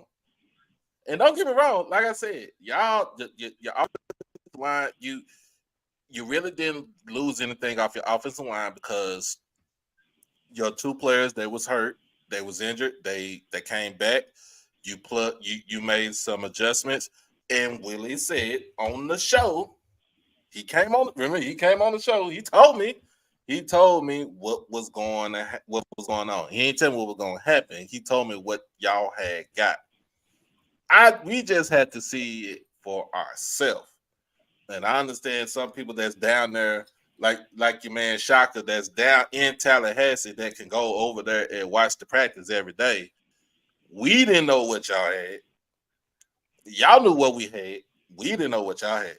So y'all kind of had the upper hand. So, and sometimes you can't go by last year now because everything is different. Everything, it's a new team on both sides. On both teams. It's a new team. Well, Doc, we like to throw around the word self-inflicted. I'm going to tell you one thing. I saw a lot of self-inflicted mistakes that Jack State made this game. 100%. Right. Now, you talking about self-inflicted, I'm going to give y'all the T-shirt. Because to see where y'all played this discipline that y'all played the first game and to see that look a totally different thing. But here was the thing, and I told Zoe this, that Jason Brown thing, it bothered me because I told you that 361 was not a true 361. And I said it on this show. I said it to Zoe and them. Your wide receivers made 300 of them 60 yards. And this is what I told people. This is why film and watching the game, we saw that South Carolina State was backed up 5-8 yards off them receivers and let the ball. No, we was in these boys' grill. We were standing right there next to them. And that defensive line got at Jason Brown and did not allow those receivers to make plays. No, they couldn't get out the line. Couldn't get up. Especially if you're playing 5 yards off the line. So and here's the thing too. I did not like on the defense. Why are you playing 10 yards off the ball? Why we got our DB playing 10 yards off the ball? And I understand you respecting the speed, you respecting the quickness, but they had all day. Yeah. On the first touchdown too, Stephen, as you're well aware, they're playing so far off. Plus, almost close to the red zone or in the red zone, whatever the play was, the first one. They got to play. You know what? If you're going to play man to man, you're going to jam. That's you got to stick with it. You got to live and die by it. But when you're playing a defense that is not conducive of what you're saying that you are, then there's a problem. I give credit to FAMU. They were well prepared. Their running backs were phenomenal. You know what I mean? That number one, I don't know his name right off the hop. That man, he's a grown man. That was that's the kid that came from Nebraska. He's a grown man. He don't get me wrong. Y'all, you told me what it was. You said 6'1", 6'2", 235, 240. I was like, yeah. I was like, yeah, buddy is every bit of that, and then some. Yeah, he got a little bit good. He got a good little bit of giddy up with him too. Yeah, he does. But Steve, like anything else in life, a broken clock's right twice a day. So your time was coming. Your time was coming. Well, this is the whole thing. The time comes every time you play a game. Yeah. So this is what my point was. It was the Jackson State people talking about, oh, we beat you 4 times in a row. Had nothing to do with this game on Sunday. Nothing. So see, that was the thing that when I kept hearing that, and this ain't no disrespect to this team, but it's very disrespectful to say this team, with all the transition, was as talented as the 2 teams before. Because as you saw, y'all had a quarterback that threw for 500 yards against a D1 team. That's a lot of talent, man. Yeah. You can't just sit back and say, "Oh, it's good." That's disrespectful. That's not even fair. But let me tell you what I do know: Jackson State not gonna lose another SWAC game. I can tell you that right now. Once again, FAMU and Jackson State are the 2 best teams in the SWAC, and it's not even close.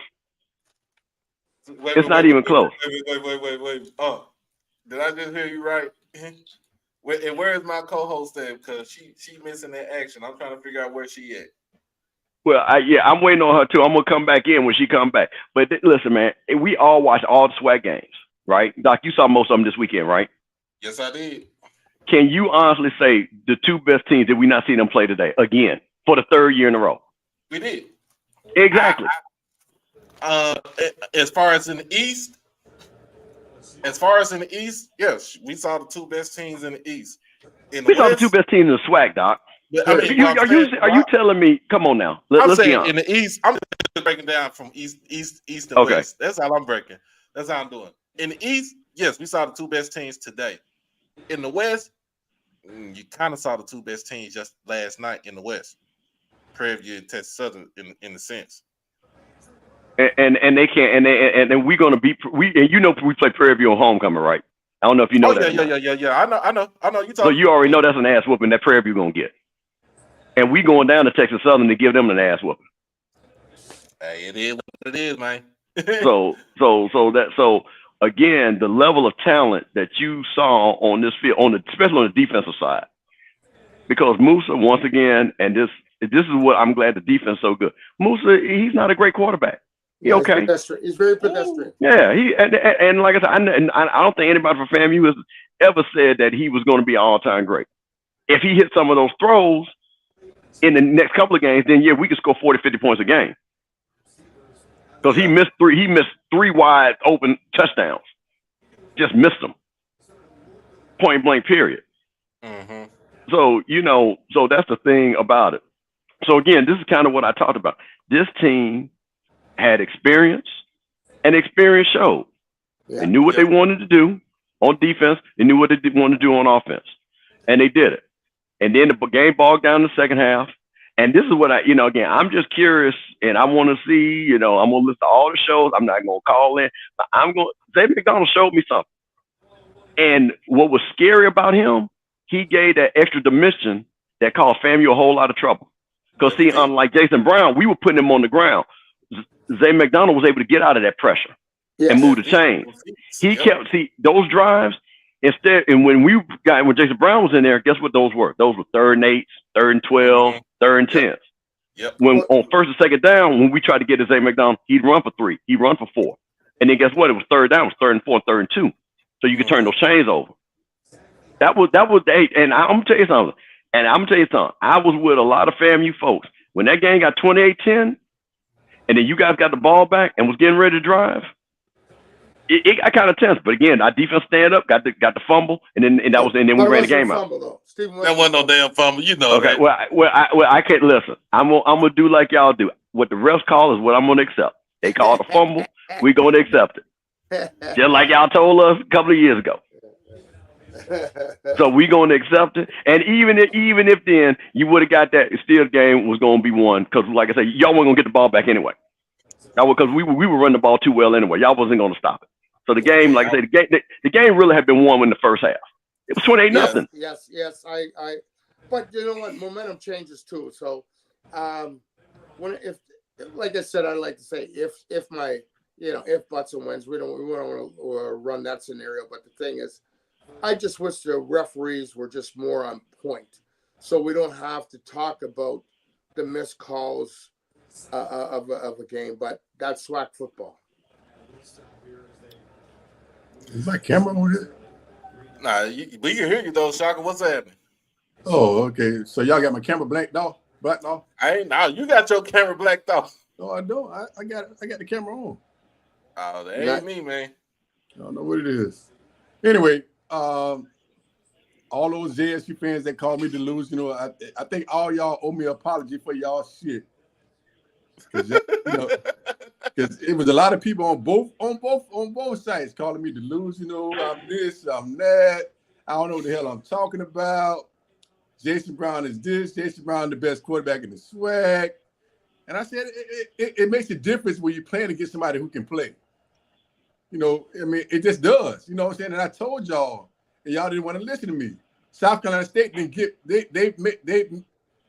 South Carolina State game made it worse for y'all because it made y'all feel like y'all was there already. And not only that, there's film. Once a team has film on a quarterback, you can game plan.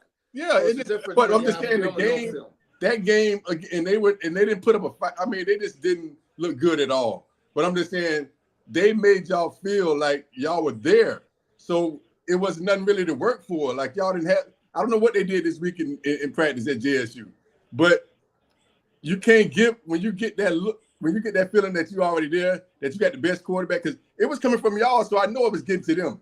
Y'all had the best quarterback in the SWAC. Y'all, he's putting up the best numbers. He's this, he's that. But you got to play somebody.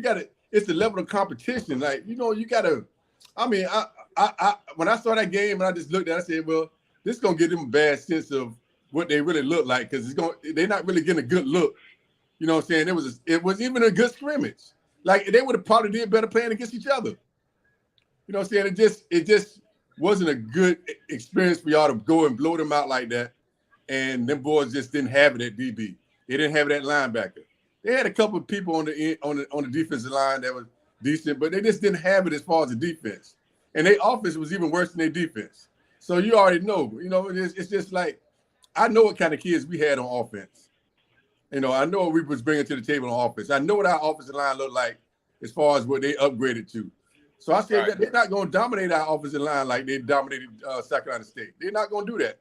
Y'all just told me, oh, you dead wrong. Jeremiah Williams going to do this.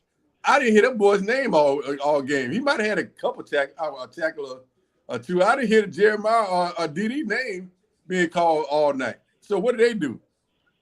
You didn't hear nobody from their defensive line name getting called. Yeah, what did they do? What did the ends do? You didn't. Our offensive line dominated that game. Our offensive line dominated that game from the beginning to the end. And that's the stone cold fact. And look, Mr. Campbell, we were still missing Jalen Goss. Jalen Goss didn't even play but a couple possessions. He was out pretty much. He was already day to day. He might not have played that day, but he played a little bit for a couple possessions. Morgan Moore started pretty much at tackle. So, we had a backup plan, and we still dominated on the line of scrimmage. Well, we actually played a lot of people on our offensive line.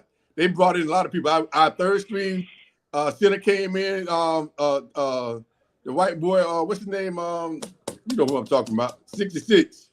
Because TJ Lee is the starting center. It's starting center. And then your boy talking about Reyes. Reyes came in at second string center, and then the other kid came in at pretty much in the second half. What's the kid name? 66 from Clearwater Central. I forgot his last name. But anyway, we played 3 different centers in that game. We played 3 different guards in that game. I think Grable was the only one, and Grable and Colvin might have been the only 2 that didn't come out the game. But a lot of people got moved around and substituted for.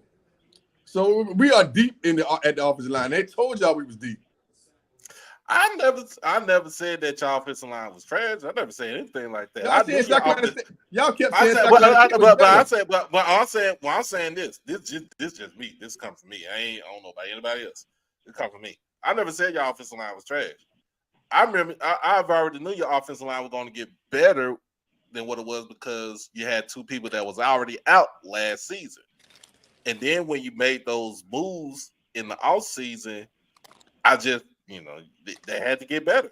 They had to, I just feel like they had to get better. I'm trying to figure out where Mr. Ford is right now. Yeah.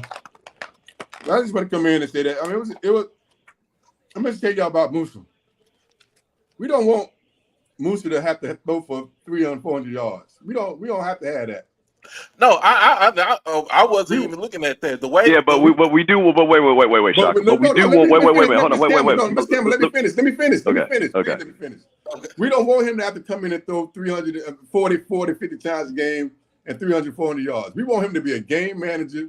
We want to be able to run the football, but we want him to hit those plays when they open. We do want to do that. Thank you. When we got people wide open like that, you got to be able to hit that, Musa. You just can't let those plays go by. And he missed some opportunities. Now, we did have 2 touchdowns called back in the second half. Y'all forgot about those? I didn't forget about that. I didn't forget about that. So don't act like we weren't moving the ball in the second half. No, you were moving the ball in the second half. But what I'm saying is this also, too, that they made the adjustment in the second half, and especially when they made the adjustment with the quarterback position. When they put Zach McDonald in, it changed the whole dynamic, of the game to where we knew we can, move the ball. And like Mr. Campbell said, you add another dimension to the game is with his legs. Well, this is what I say about McDonald. He is not a passer like Jason Brown. he threw the ball up there to your boy. We had our third string cornerback in the game, but he just threw that ball up there, and your boy made a good play on the ball. But Zach McDonald is not a passer like Jason Brown. He's shifty in the pocket. He can move. Like if y'all want to run the football with him, that might be a good idea. You know what I'm saying? But throwing the football with him, the guy's only 5'6". Goddamn. If our defensive line would just put their hands up, we would have got a lot of them balls tipped. I was like, why y'all just not putting your hands up, coming in there rushing? Like, the guy's only 5'6".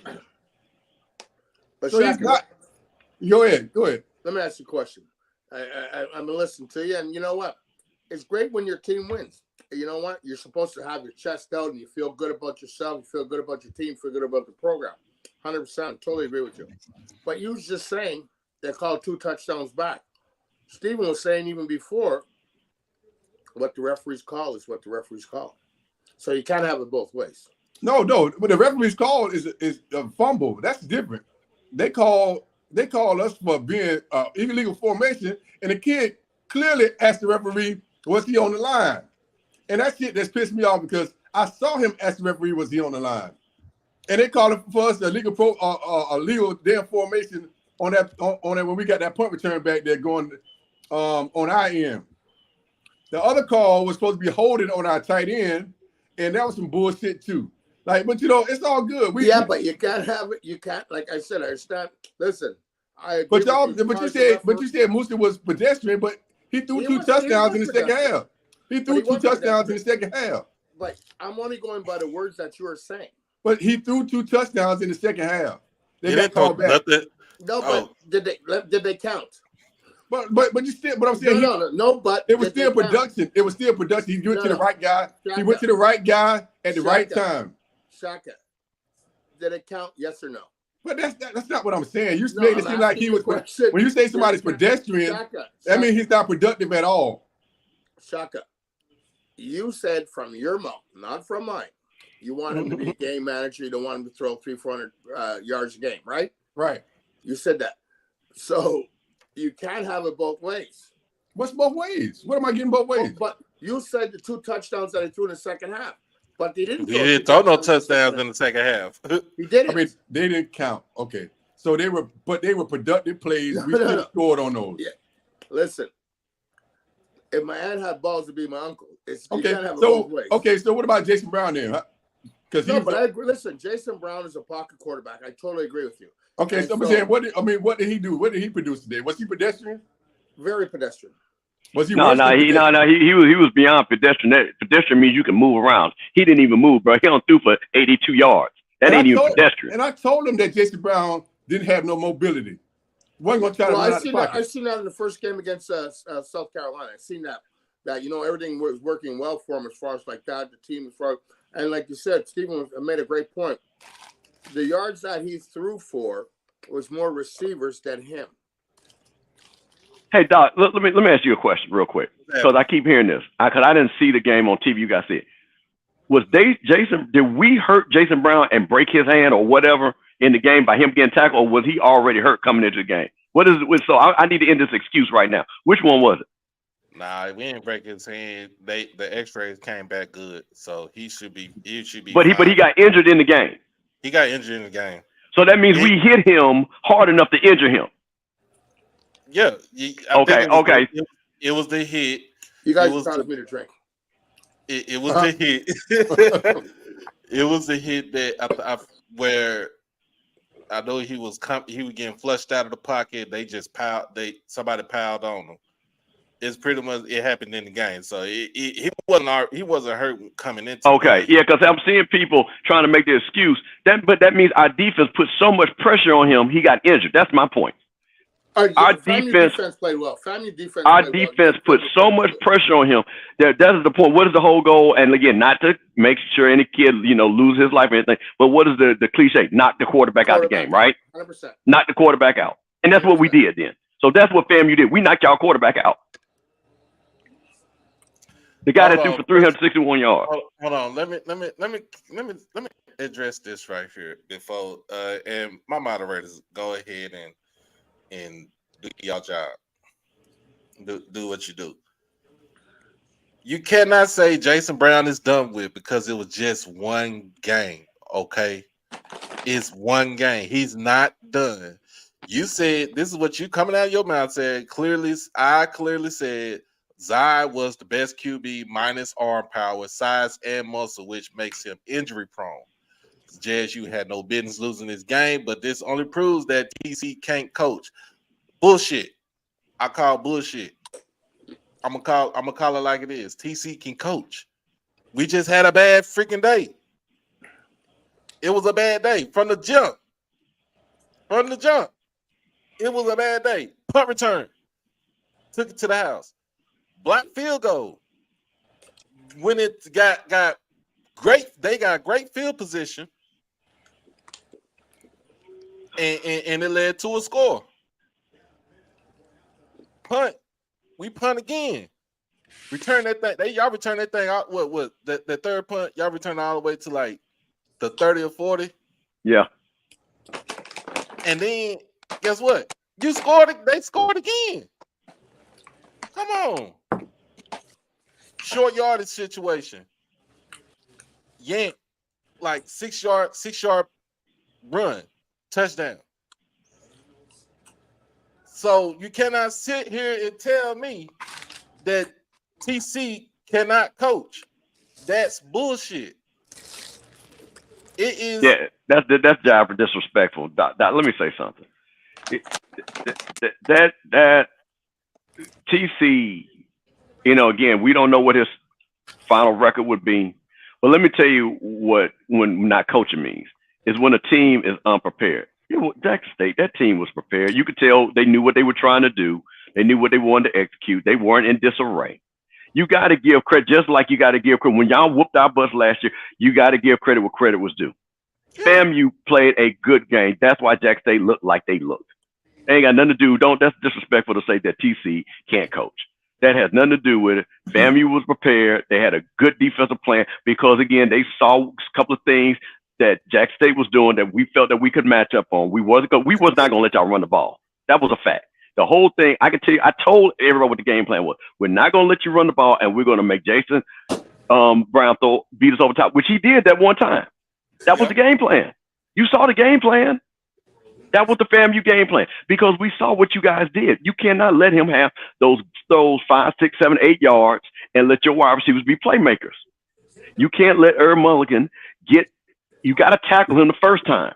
I Get him said all 5 this. yards a pop because he So averaged this almost 5 yards was a pop. about execution that FAMU did. This had nothing to do about the lack of TC coaching. And I'm not gonna let anybody say that TC can't coach, because I can see, because there was no drop off from those first 2 games. Because like I said, Jack State, I don't think they played bad. I think our defense dominated your offense. Because Jack State defense, to me, played pretty well as best they could play.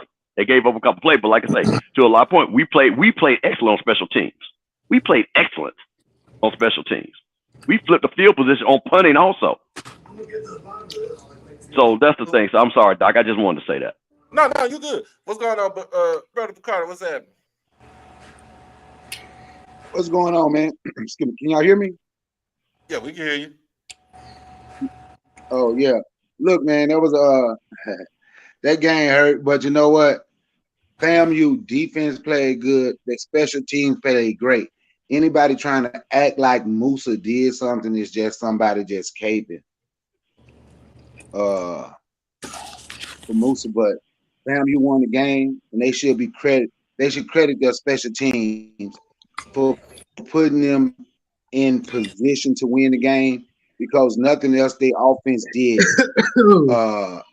didn't really do nothing. They scored on the first play, the opening kickoff. 1 touchdown was from 15 yards. The other one was from 36 yards, 37 yards.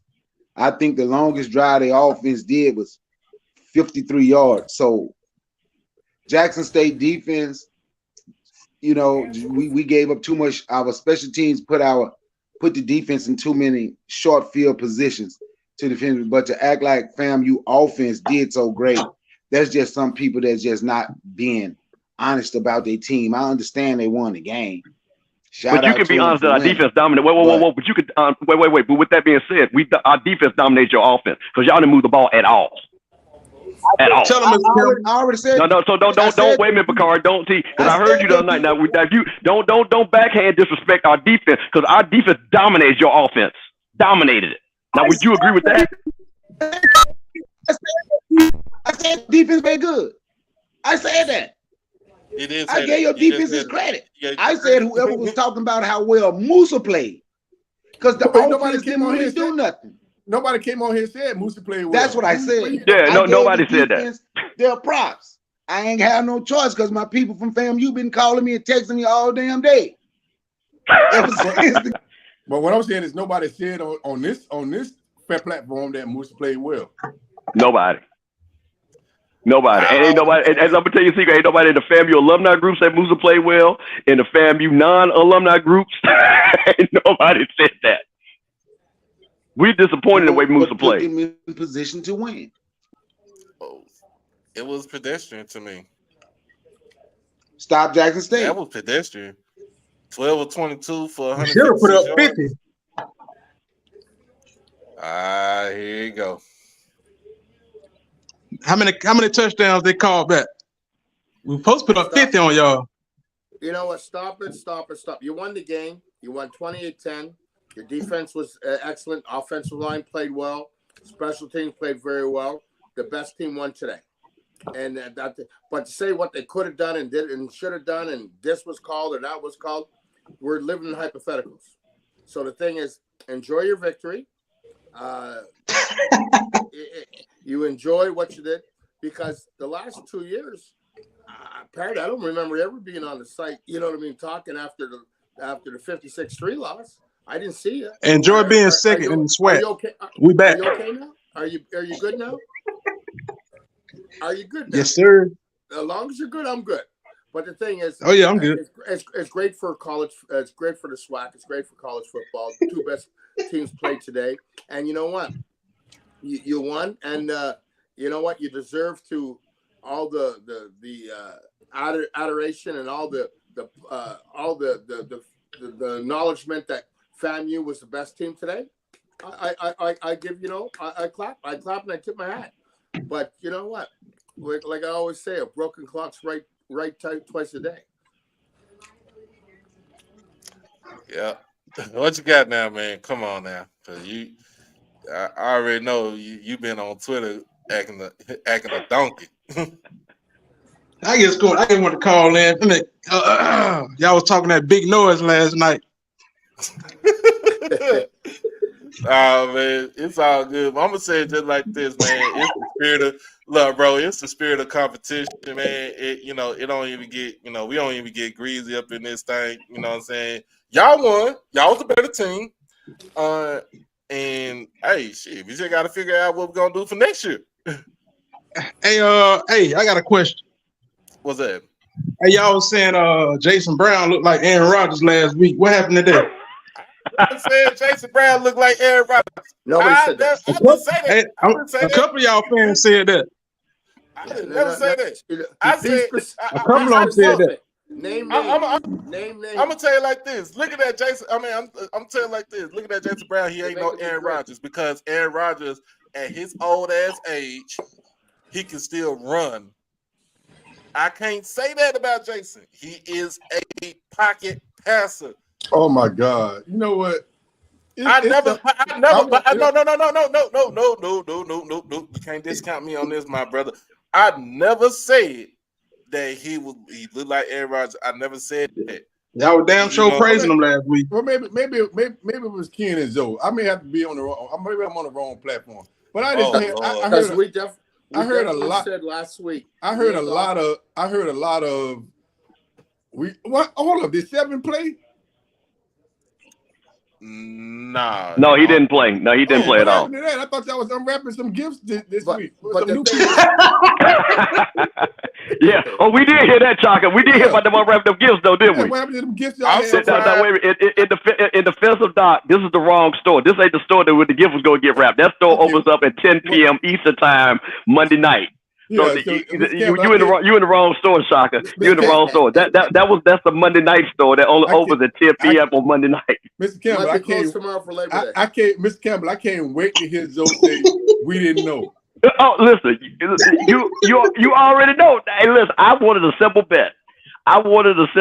And you know I cannot wait, because I am going to clip that and put it on all the FAMU alumni chat. Absolutely. I can't wait. Absolutely. I think I'm gonna stay up all night on tomorrow waiting on that Monday night show. Hey y'all remember last night they were saying South Carolina State had a better defensive line than FAMU. Y'all don't remember saying that? They did say that on this channel. I do remember that. They said defensive line and offensive line. They definitely said that. Yeah, they said that on this channel. Absolutely. I told y'all to watch out for Anthony Dunn. Y'all ain't want to listen. But listen, where's Timona at? Because that's the one I need to see. I don't. She high. But is she all over the internet any other time? But why we can't find her today? I don't know where. Just like the same way we didn't find you last year. Oh, last year. Listen, last year in the second quarter I was gone. So the second quarter I was gone. I last year I was done with, because that. First of all, the heat got me. And then we was playing like trash, so I was gone. No, but Brian, I'm gonna say this: I was everywhere, because I don't run for no smoke. I know that, Steve. I give it as good as I take it, and it's all in fun. It just, when we got our behinds whooped 59, and I mean we got our behinds whooped, and I've always acknowledged that. That's the thing about it. But let me say this to some of the people that clearly only started following SWAC football in the last 2 years. The FAMU Jackson State. Well, here's the thing: that 59-3 game. These are two great teams that have always played close games, to be honest with you. That game was an outlier, because the 2 games before that came down to the last play. So these teams, and if you go back into history, these teams have never blown each other out. And this goes way back into the late 50s, 60s, the championship game in the playoffs. So these teams have always played each other tight. So for people, when they always popping their stuff, I can tell they don't know Jackson State football, they don't know HBCU football, because these teams have always played each other close. They had a dominant win last year, and that, like I say, that if you look at all the scores, there's never been anything like that. We came back. This was not as score-wise, but it was still a dominant win. These two teams really play each other close. So I wish people, I'm not going to trip on 59-3. I'm not going to trip on 28-10, because again, that's not really what the series between these two teams. It's really close games. That 59-3 game was an anomaly. But Stephen, to your point before, is because you're saying where they're saying the town of Jackson State is better than last year. and that's yet to be determined. But to your point, last year's Jackson State team, because of quarterback play, was so much better. So, well, I mean, that Jackson State team will go down as one of the top. And like I said, I'm somebody that's been watching Jackson State football since 1974, easily. That Jackson State team last year might be one of the top 3 best teams ever in the history of Jackson State, point blank, period. So, I'm never going to take anything away. But like I say, I'm going to say this again. I've saw, and Doc, tell me if I'm wrong. I watched every SWAC game this weekend. And you going to tell me that Southern with Howard Blood going to beat y'all? Hell no. You going to tell me D. Davis with Alabama State going to beat y'all?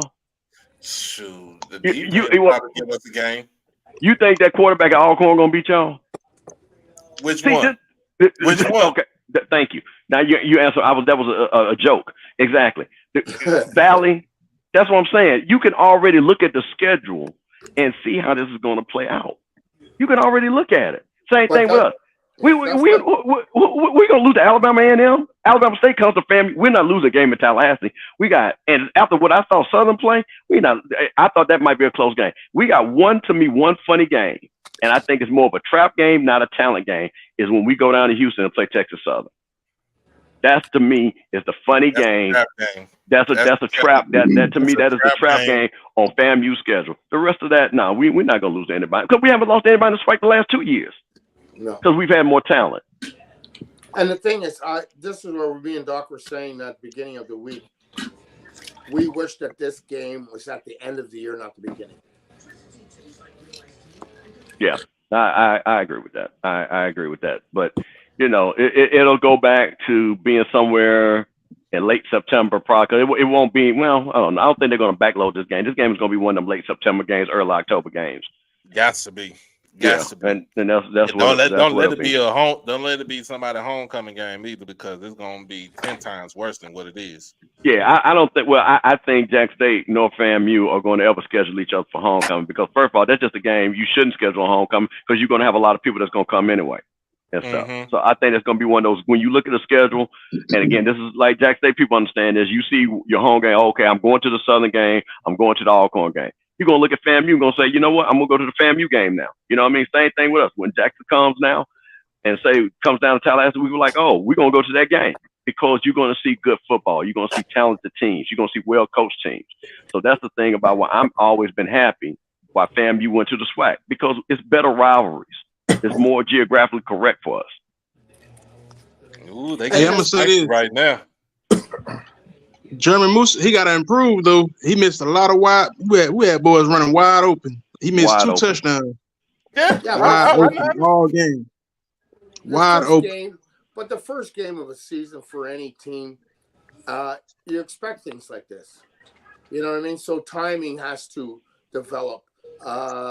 Play calling has to be better. It's just like going back, just to reiterate a point that I wanted to make. Coaches get too much credit when they win, and they get too much blame when they lose. You know what? Usually coaches, what they're supposed to do is prepare their team. Both teams seem prepared, but it's all about execution. You know what I mean? The coaches can't go out there and tackle. They can't go out and block. They can't go and pass. They can't run. So a lot of times, the special teams, they knew, probably they understand what FAMU can do and vice versa. But the thing is, when a guy runs on the back, so maybe the other team just has a little bit more talent. Yeah, I'm gonna say it like this. Like Mr. Cameron, you said how the Alcorn quarterback do. Somebody put in the chat, said he couldn't even throw a fit. That's bad right there. That's bad right there. You know what I'm saying? The three best quarterbacks that you saw this weekend, Miles Crowley, Trayvon Conley, Andrew Body. Can y'all argue that? Can you argue that? I'm not gonna argue it. Now when Musa threw for what, 150? I'm not gonna argue it. 150 and was under. Well, yeah, he was a little 12 or 20. So he was what, 52, 53%? Pretty much. Yeah. So no, But still, you want him to at least get you 200 yards so you could take some pressure off your running game too. Well, that's what my nephew just said, bro. And Shaka just said, bro, if he would have hit them 3 guys that were wide open, he would have had 300 yards passing. That was 150 yards right there that he missed. A wide open guys. So he should have had 300 yards passing. Yeah, he missed them. Doc, what's the name of that the quarterback that transferred to Jackson State from Syracuse? Jacoby Morgan. You know what? At the beginning of the year, and seeing in spring ball, and when he finally, in the spring game and stuff like that, I kind of like him. Oh, he didn't play in the spring game. He came after the spring. Spring game, yeah. He came after the spring exodus. That's what I call it. But now somebody got muted because I don't want to get flagged for it. Because didn't I hear he was the best athlete, one of the best athletes on the team? He has a better arm than a couple of the quarterbacks. He's mobile. He got the size. He's 6'4", 230. But he's pretty much more like the future. You know what I'm saying? So you kind of the future might be now. But hey, somebody got music, got turned that because I can't you don't give me flag.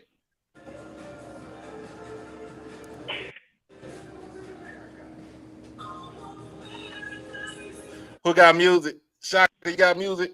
Yeah, I'm trying to turn it off now. I'm about to say you better trying to get me copyrighted. I ain't trying to go to YouTube jail. That's a TV. I'm trying to watch the Florida State game. Oh. But yeah, that was TV. So I mean, this weekend, like I said, football this weekend was good. It was good football. I mean, like I said, today's game, I mean, in a sense, it was still good football because, I came out there dominated in the first half. Second half, we tried to make a comeback for it, and it just didn't pan out. Again, shootout down in Houston, down in H-Town between Texas Southern Prairie View. Prairie View pulled it out in overtime. They overcame a 17-point deficit. And Trayvon Conley said he put the team on his back last night and said, "I'm about to carry y'all," and that's what he did last night. Then Bubba and that defense made blood bleed out.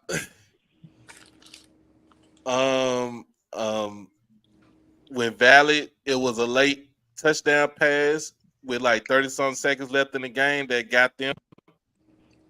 But it was a good game, you know what I'm saying? It was a nice sized crowd, good game. And shoot, who else am I missing? I mean, of course, Pine Bluff and Bethune, they play FBS teams that really, to me, that I really don't. And Alabama A&M, it really don't matter to me. Hey, Devontae Davis looked real different today when he went up against a real offensive line. Bro, he was cramped up. Come on now. Oh, that what it was? Oh, Lord. Now he's cramping up the whole game. Man, please. That's what it was. Y'all know y'all Florida boys different down there. Y'all know y'all Florida boys different down there. Sure. I'm from Texas. I don't even like being cramped up like that, bro. But look. I mean, but that was a good matchup though. I ain't gonna lie to you though. That was a good head-on matchup between those two. But look, Doc, this is what the narrative has been for y'all all week. We are so deep. We got boys third string, fourth string that still with no drop off. We are this deep. This team is this deep. I can't wait. Try to tell them about that. When I tell you I can't wait to Monday to hear how deep y'all was. Pause. Oh yeah, right. I can't wait to Monday though, man. Because the depth on this team was supposed to be so Y'all had so many kids, man. That was, and it wasn't gonna be no drop off. And then this boy said something about Jesse Riley was supposed to be the biggest. What he said, Mr. Campbell, about Jesse Riley. Hey man, the X Factor, double tight end sets. Nobody can guard Jesse Riley. It's a mismatch all day. Mismatch all day. Did he score? I didn't even see his name. He was in handcuffs all game. Did he have a catch? Let me go to the stats and see if he had a catch. Oh Lord. We had him in handcuffs all game. Let me go to the stats. What y'all gonna do against South Florida? Cause y'all play them next, right? But that don't even matter. That don't even matter what we do against I'm South just Florida. asking the question. I'm just asking. Just like you just said, just like you just said about Bethune-Cookman and everybody that's playing these FBS. It don't matter. That don't even matter. Because that's the money game. You got me. How much y'all getting off of that, Mr. Campbell? About 400,000? But no, we get more than that now. I tell you that right now. We get more than that. I hope the band, if the band goes, they don't eat any paper bag sandwiches like last year. Well, the band, when the white folks always want to see our band, so the band is going. Yeah. Okay. And that's a turnaround trip for the band anyway. Let me give y'all these stats. Jesse Riley had 2 catches for 17 yards. The longest one was for 11 yards. So the other one was for 6. What kind of mismatch is that? DJ Stevens. DJ Stevens had 3 catches for 16 yards. His longest one was 12 yards. So the other 2 was 4. Man, y'all get out of here with that. Man. Hey, Shaka. Doc said this is HBCU Overdrive with Doc Holliday, not KC 1400. Doc had a lot to say too about all these kids. But like I said, I at least had the decency to have Willie Simmons come on the show and tell me what y'all had up on that Christmas tree in July. He told me. I mean, like he said, he didn't sugarcoat nothing. I give this to Willie Simmons. This man has been consistent about everything that he said. On every platform that he's been on, he's been very consistent about what he said. So I would give that to Coach Simmons. Yeah, now, that's true. Whenever Willie gonna Willie, we don't know when, but we'll find out. We'll be on it.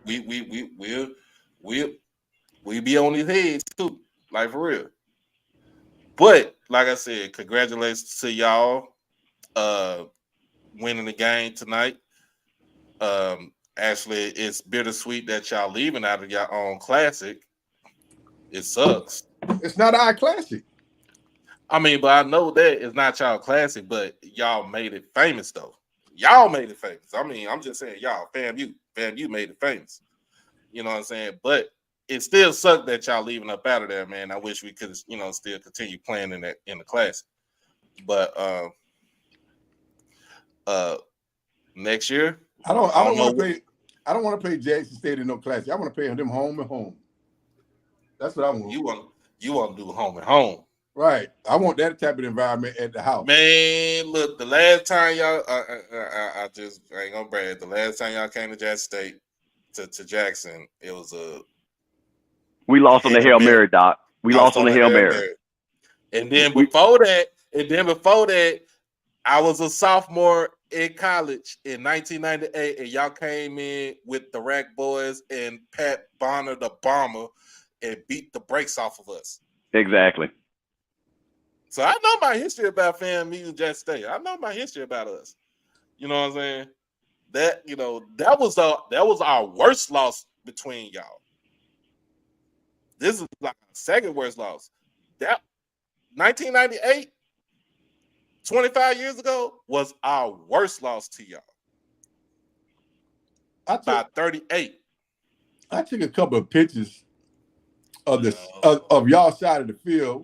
What happened to all these JSU fans that y'all said y'all was bringing? They left them in Atlanta. Shaka, they left them in Atlanta. They wasn't coming to Miami. We said we wasn't coming to Miami.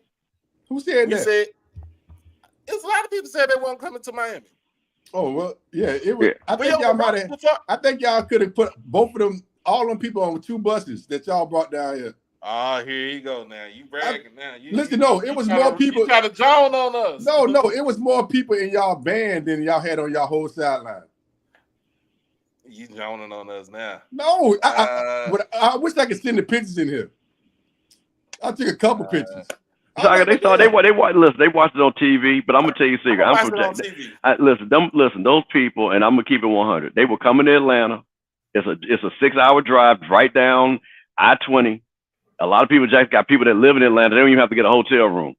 Mm-hmm. And that's it. And they will come to Atlanta and they kicked it. They had a good time. And then they went back to Jackson. They are not going to turn around the following week and spend $1,000 to go to Miami. It's not going to happen, especially when they play Southern next weekend.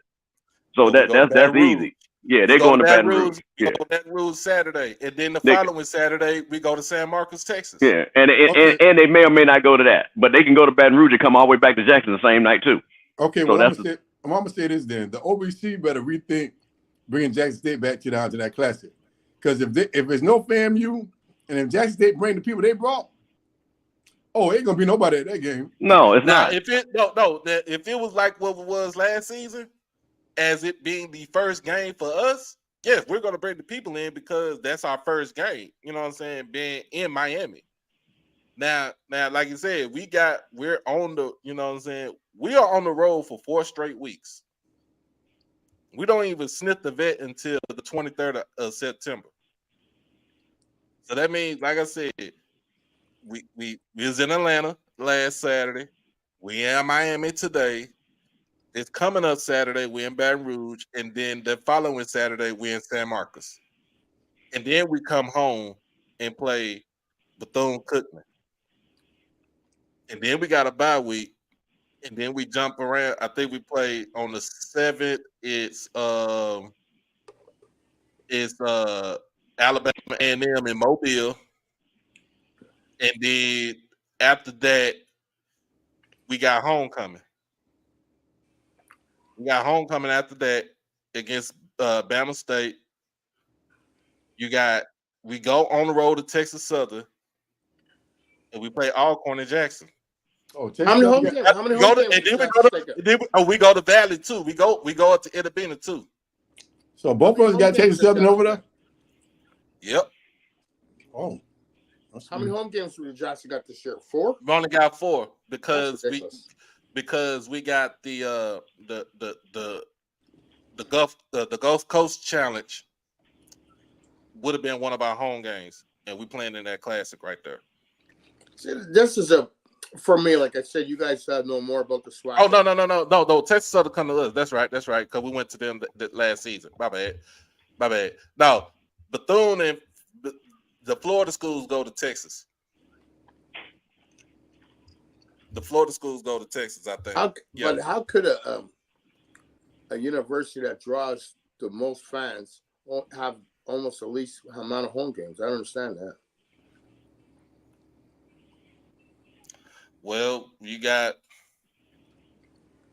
it don't make sense. We got the Gulf Coast Classic. Like I said, that's Mobile. That would have took. That's one of our home games that they took right there. So we on the contract for another year. But this seems like bad negotiation. If you can draw 50 to 60,000 in your home game with all the parking and concessions, that seems like it's a lot more revenue that way than going on the road. But also, when we go to Mobile, it's closer because it's like a 4-hour drive right there. And it's recruiting ground for Alabama. Like we got kids that go to school that's from Mobile that go to school up there. Yeah. But if your team wins, I feel that it's better. It's probably easier to recruit if your team wins. Like but I understand what you're saying.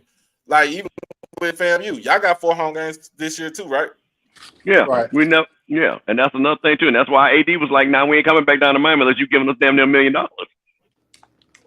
And then next season, we go to 12 games in 24. We go to 12 games, so you'll add another home game right there to the schedule. I don't even know where my co-host is. She just I don't know where she at. Yeah, Doc. Doc. I'll be back when she comes back on. Whenever she come back, I don't know because I've been on this thing for 3 hours holding it down, man. Yeah, and I'll open up another bottle of wine. I'm ready to pass out now. Man, you're a good sports shotgun now. You good with me, bro. Yeah, no doubt, man. I just try to, hey, look, I come and give my little point of view, man. Some people may think, I'm delusional and I'm doing all this. I just know, look, I've been around football a long time, man. And I know I've been around FAMU a long time. I went to school at FAMU. I went to high school at FAMU. So I mean, I've been around them, some of these kids, and I seen what they did in high school. I saw Marcus Riley when he was in high school. I knew when we got him from Bethune-Cookman that was going to be a problem on our offense. He was going to be a problem because Marcus Riley should have really been putting up numbers at Bethune-Cookman. He just never had a quarterback down there. That's true. Right. He never had the quarterback he needed at Bethune-Cookman. So that, he could have been doing this a long time ago. I'm not sure what they thought about, because he did drop one that he should have caught. Like, that should have been a touchdown. So it's like, I give you that. That kid is special. That kid is special. That's the one person I think that can do exactly what Xavier did. He can make it to the league. He's a little undersized, but he, as far as skill wise, man, he got it. He's a dog. Yeah, two of my nephews graduated from FAMU. Yep. Yeah, my cousin graduated from FAMU, so it's in my, it's in my family. she was the odd person to go to FAMU. But you from Texas though, right? Yeah, we from Texas. Okay, so yeah, we got a lot of Texas alumni, man. No, that's what I'm saying. We like today. I was at the watch party. It was a joint session with joint venture with Jackson State and FAMU, and I already knew FAMU alumni chapter is big as hell here in Dallas. Right, and Houston is even bigger, I think. But when they come to Houston, I'm supposed to come to that game. But the Dallas and the Houston, both of them are doing something in Houston for that game. I know they're supposed to have a big tailgate and do something big that weekend, but this is my first time going to Houston, so I'm gonna tell you like this: if you're driving down there, no, I'm flying. I'm flying, man. You flying? Yeah. All right. You flying? If you just get an Uber everywhere you go, get you an Uber everywhere you go, man. And you know what I'm saying, you're gonna be on the south side of town. That's when my boy Craig Hall, Third Ward Tiger, you know what I'm saying? But Houston, man, you enjoy yourself here in Houston, man. You'll enjoy yourself in Texas regardless. Yeah, I heard Houston was known for like a lot of different food places. Like, they got really good restaurants and stuff out there, man. They do. Yeah. And there's a lot of black people in Houston too, so yeah, we should be all right. We should be all right. It's my first time, man, so I'm gonna try to have a good time. But I definitely won't rent no car, because everything they said is so spaced out there, though. Bro, yeah. It is spaced out. It's spaced out, boy. You could be. They got two loops. The 610 loop that's inner part of the city, and that beltway is the outer part. You be on that beltway, boy. You be on that thing for like 100 miles. Yeah, that's crazy. Like, yeah, man. But I appreciate you coming on, man.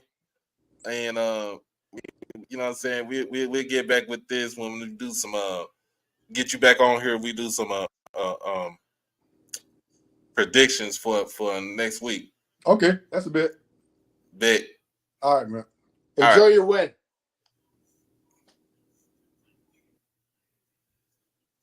All right, Brian, man. I just figure out my co-host ain't coming on. I don't know where she at. I don't know what's going on.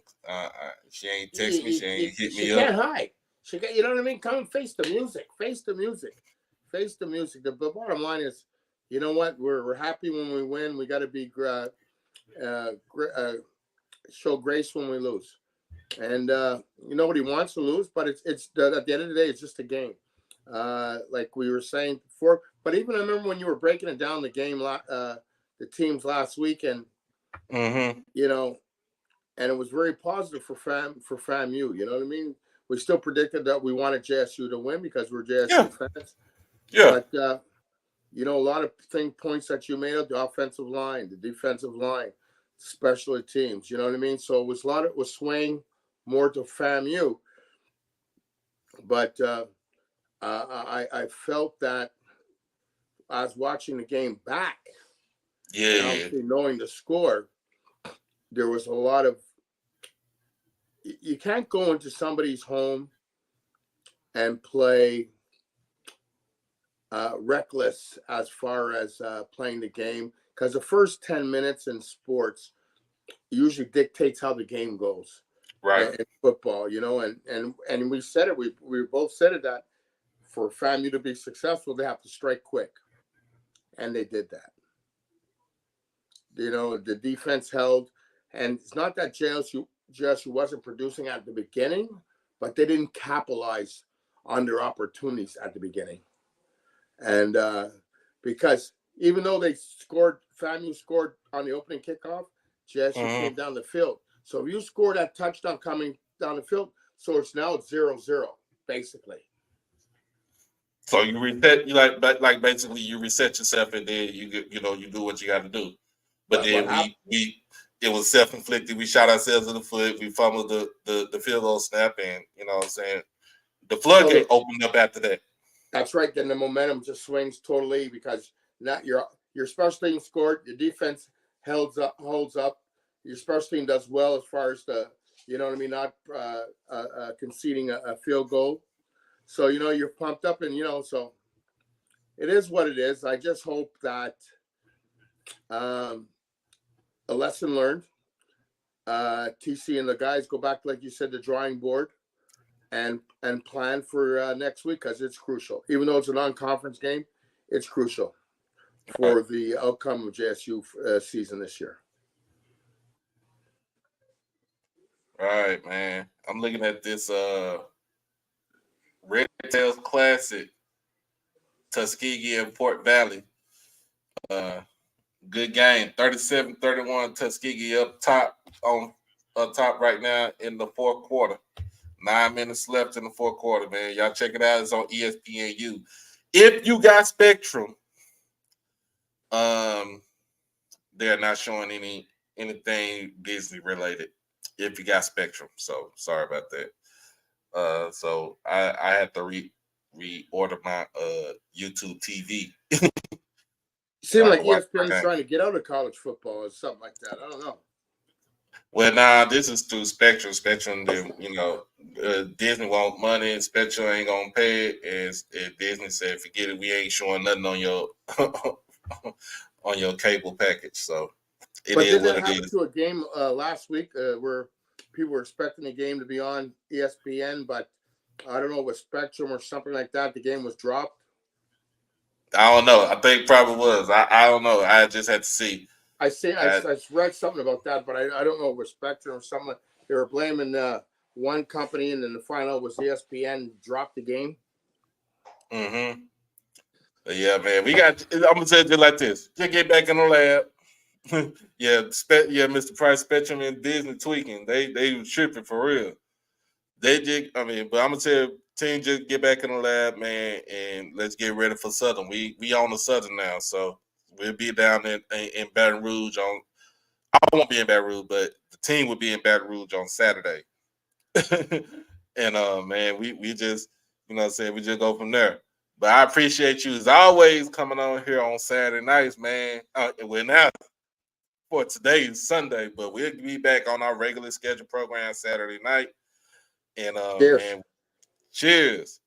I done drunk all my juice, so I'm ready. I'm ready to be like Fat Joe. I'm ready to lean.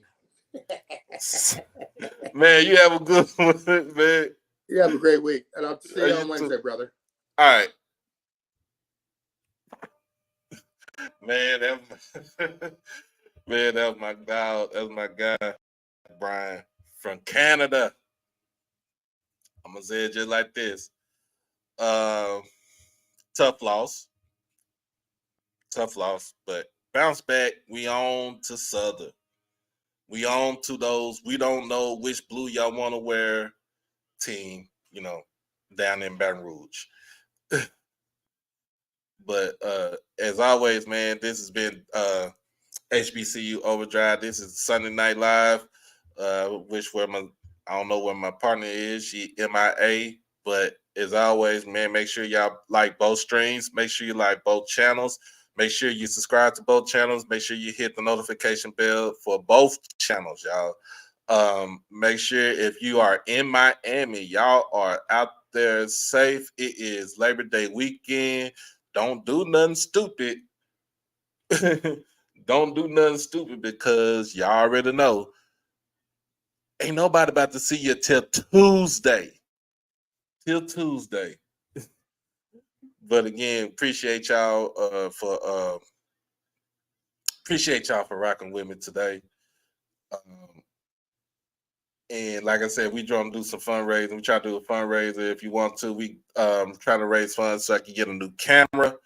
It's going to be the show camera, and it's also going to be the camera I use out on the field. But make sure if you want to use, you want to donate to that cause right there, all you have to do is just hit the Cash App at HBCU Overdrive. Doesn't matter.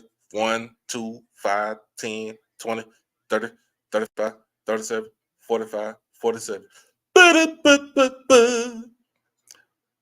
Nah, I was just playing.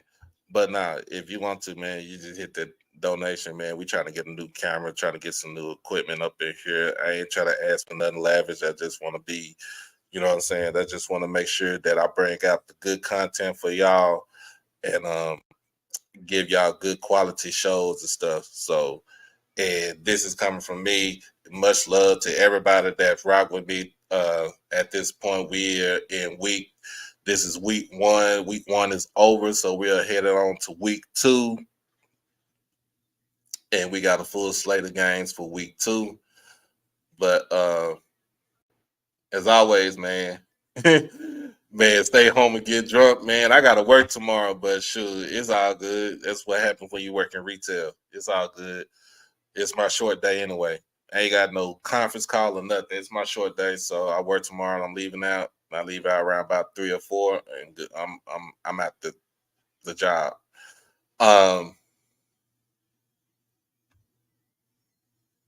But as always, man, make sure you like the stream. Make sure you comment. Share this with people that are in the HBCU circle. That's why I meant to tell y'all. Share this channel to folks that you know that are in the HBCU circle, that went to HBCU, that love HBCUs. You ain't had to go to an HBCU, but you got love for us in our diaspora. Share with them and tell them to subscribe. We on the road to 2,000. We need 87 more people to get to 2,000, y'all. But as always, y'all be safe. Y'all be blessed. Y'all stay safe and y'all stay dangerous and stay hydrated because it's still hot as hell outside. And God damn it, you damn legless lizards. I can't believe y'all won today. Man, but again, man, I love everybody. Peace.